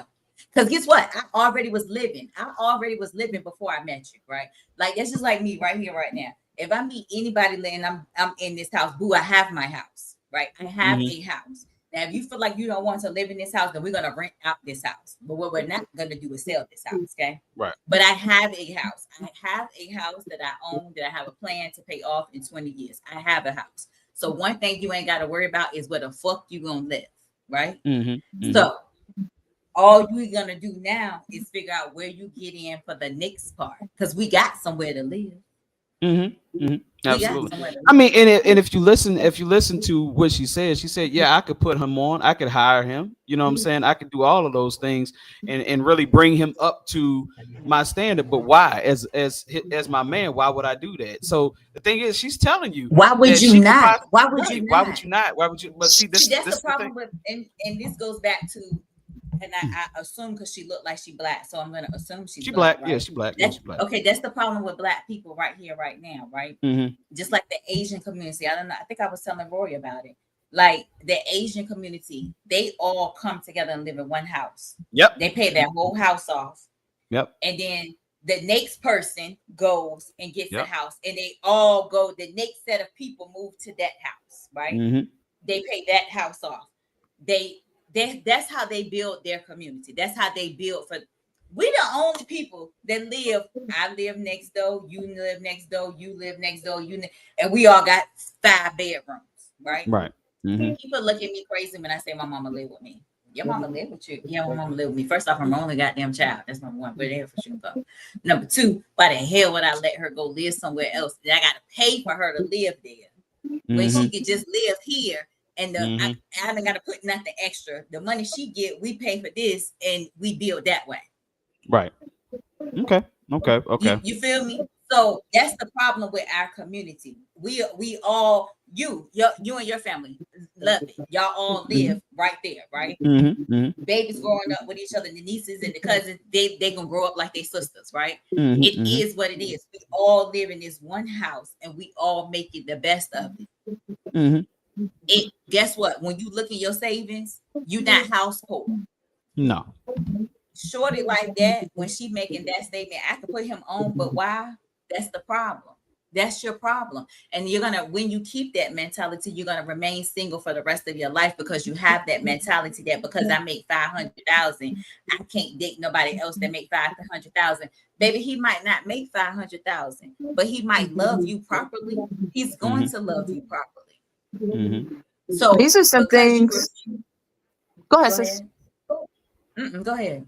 No, I was just saying these are some things we have to overcome as a community. You were saying about how the Asians, they look out for families, and then that next family member goes out and supports some more family, and this is how they grow their wealth and everything like that. Well, obviously they've not been through the same experience that we have. So while I'm not making an excuse, I always do try to provide a reason. That is a reason why things are the way they are, but we do have to overcome that. When it comes to these 2 relationships, I see two things. I see the man was, from what I understand, was taught to be a provider, and I've seen when a man is unable to provide, that does something to his confidence. Absolutely. So that's one side. So Jay, let me ask you this question, right? Let me ask you this question. When you say that, though, what definition is provide? Because just because you feel like when you say when a man is unable to provide, are we only talking about he's unable to provide financially? Because guess what? I need you to provide for more to me besides just financially. See, we're talking about the man and how he feels and how he perceives. So only him right now. So there's that one dynamic over here. He's only providing financially. He feels that his only dynamic the definition of providing in the male, what it sounds like, right? In the male's mind, cousin, you tell me if I'm right, is providing financially. Correct. Because realistically speaking, for me as a real female, baby, I need you to provide to me way more than just financially. Boo, you could be unemployed and I'm still gonna need you. Right? And I'm sorry, Jay, you was getting ready to say something else. No, you're fine. Give my example. No, I want Jada. Let's have Jay finish what she was saying too, though. Yeah. So you got that male on this side of things or whatever, and then let's take this female that we just entertained. I forget what her name is, and she's actually a doctor, believe it or not. So then you've got somebody who, they came out the mud, they worked hard, they educated themselves, and they're proud of what they've been able to accomplish. And maybe they haven't found the desirable relationship in their life. So they're going to focus more on what they've been able to overcome and what they have. So now you got her coming into the situation with an ego. And then he's coming into the situation with a different type of ego, but it's still ego because he believes that he's supposed to be the provider. So now you got this conflict. So you've got this woman who maybe is even talking down to the man to make him feel less than because of what he is unable to provide. But that's only because she's had to use that to lift herself up. So that's an outlier. It's not necessarily the norm for women. But what has to happen is people, if you want to be in a relationship, you got to ditch the ego, because what works for us It's not about what I have and I'm this, that, and the other. No, if we are going to do this, like we just have to compliment one another. And I'm not going to make you feel bad because you don't have as much as I do, be it financial, whatever. So you have to have two responsible individuals coming into a relationship. And I feel a lot of times, I'm going to tell me the men's side, but I feel on the women's side, a lot of times, and you see this online a whole lot, the woman is like, boosting her career, talking about her career and all that she's accomplished, this, that, and other. She doesn't need a man. I'm independent woman. Well, I don't feel like she was born that way. I feel like that came out of a source of pain. That's the hurt. That's the guard. That's the guard that you put up. Yep. And so you've got that person. She could have been raised that way. She could have been raised that way. So it comes down to the individual, but we get categorized like women are like this. Women, you got these independent women. And again, I'm looking on social, so I see this on social. So I'm not gonna pay that too much attention no more. This, right? I just taught you. What is it? What's called? What is it? Doom scrolling. So like I said, if you notice in your phone that everything that's coming across your feed is nothing but negativity, stop the feed and reverse it. Find something positive, watch the whole clip, change it out. And I'm gonna tell you, I'm so thankful to know, because after you just told me, I'm so thankful to know that as positive as I think I am, I'm right, because all I get is positivity to come through my stuff. There you go.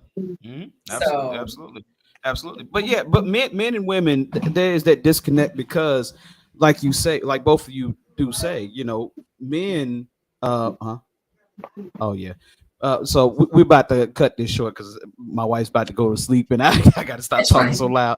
But like I said, when it comes to us, and you guys are correct, when it comes to providing, I would say that financially, if we're not doing that and we're not bringing some type of money into the house, paying for groceries, bills, things like that, then yes, we feel less of or less significant. You know what I'm saying? And I'm gonna be honest with you, a lot of abusive relationships come out of that.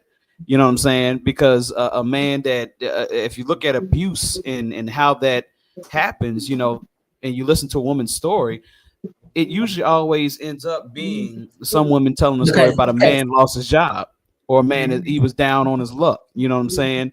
And that's a reality. Unfortunately, it is a reality, and I hate it. But I'm gonna say it again, right? Mm-hmm. So, and that's what. So this again, the problem, and this is just me. And again, I'm sorry, y'all. That's not your world.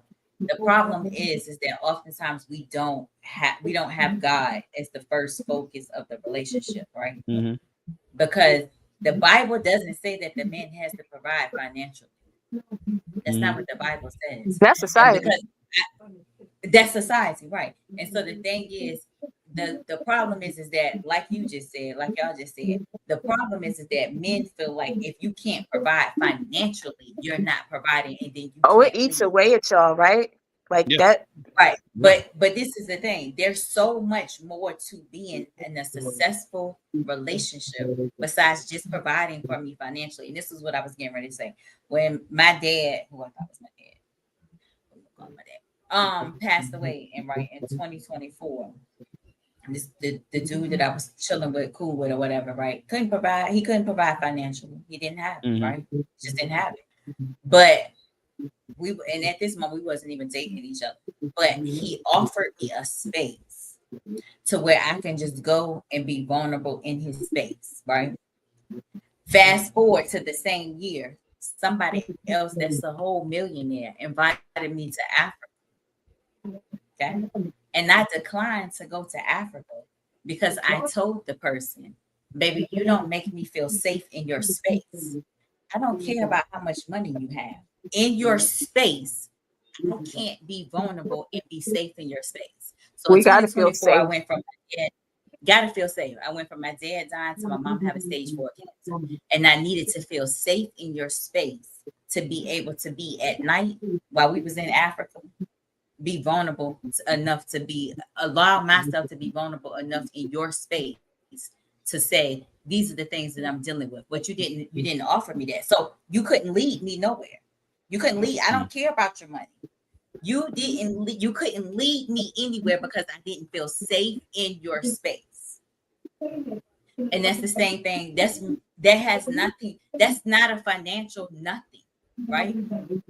Baby, you can be working at Chick-fil-A flipping burgers, right? As long as you make us feel safe in your space and can lead us completely, that Chick-fil-A flipping chicken sandwiches doing is gonna be what it's gonna be. Are we okay with that?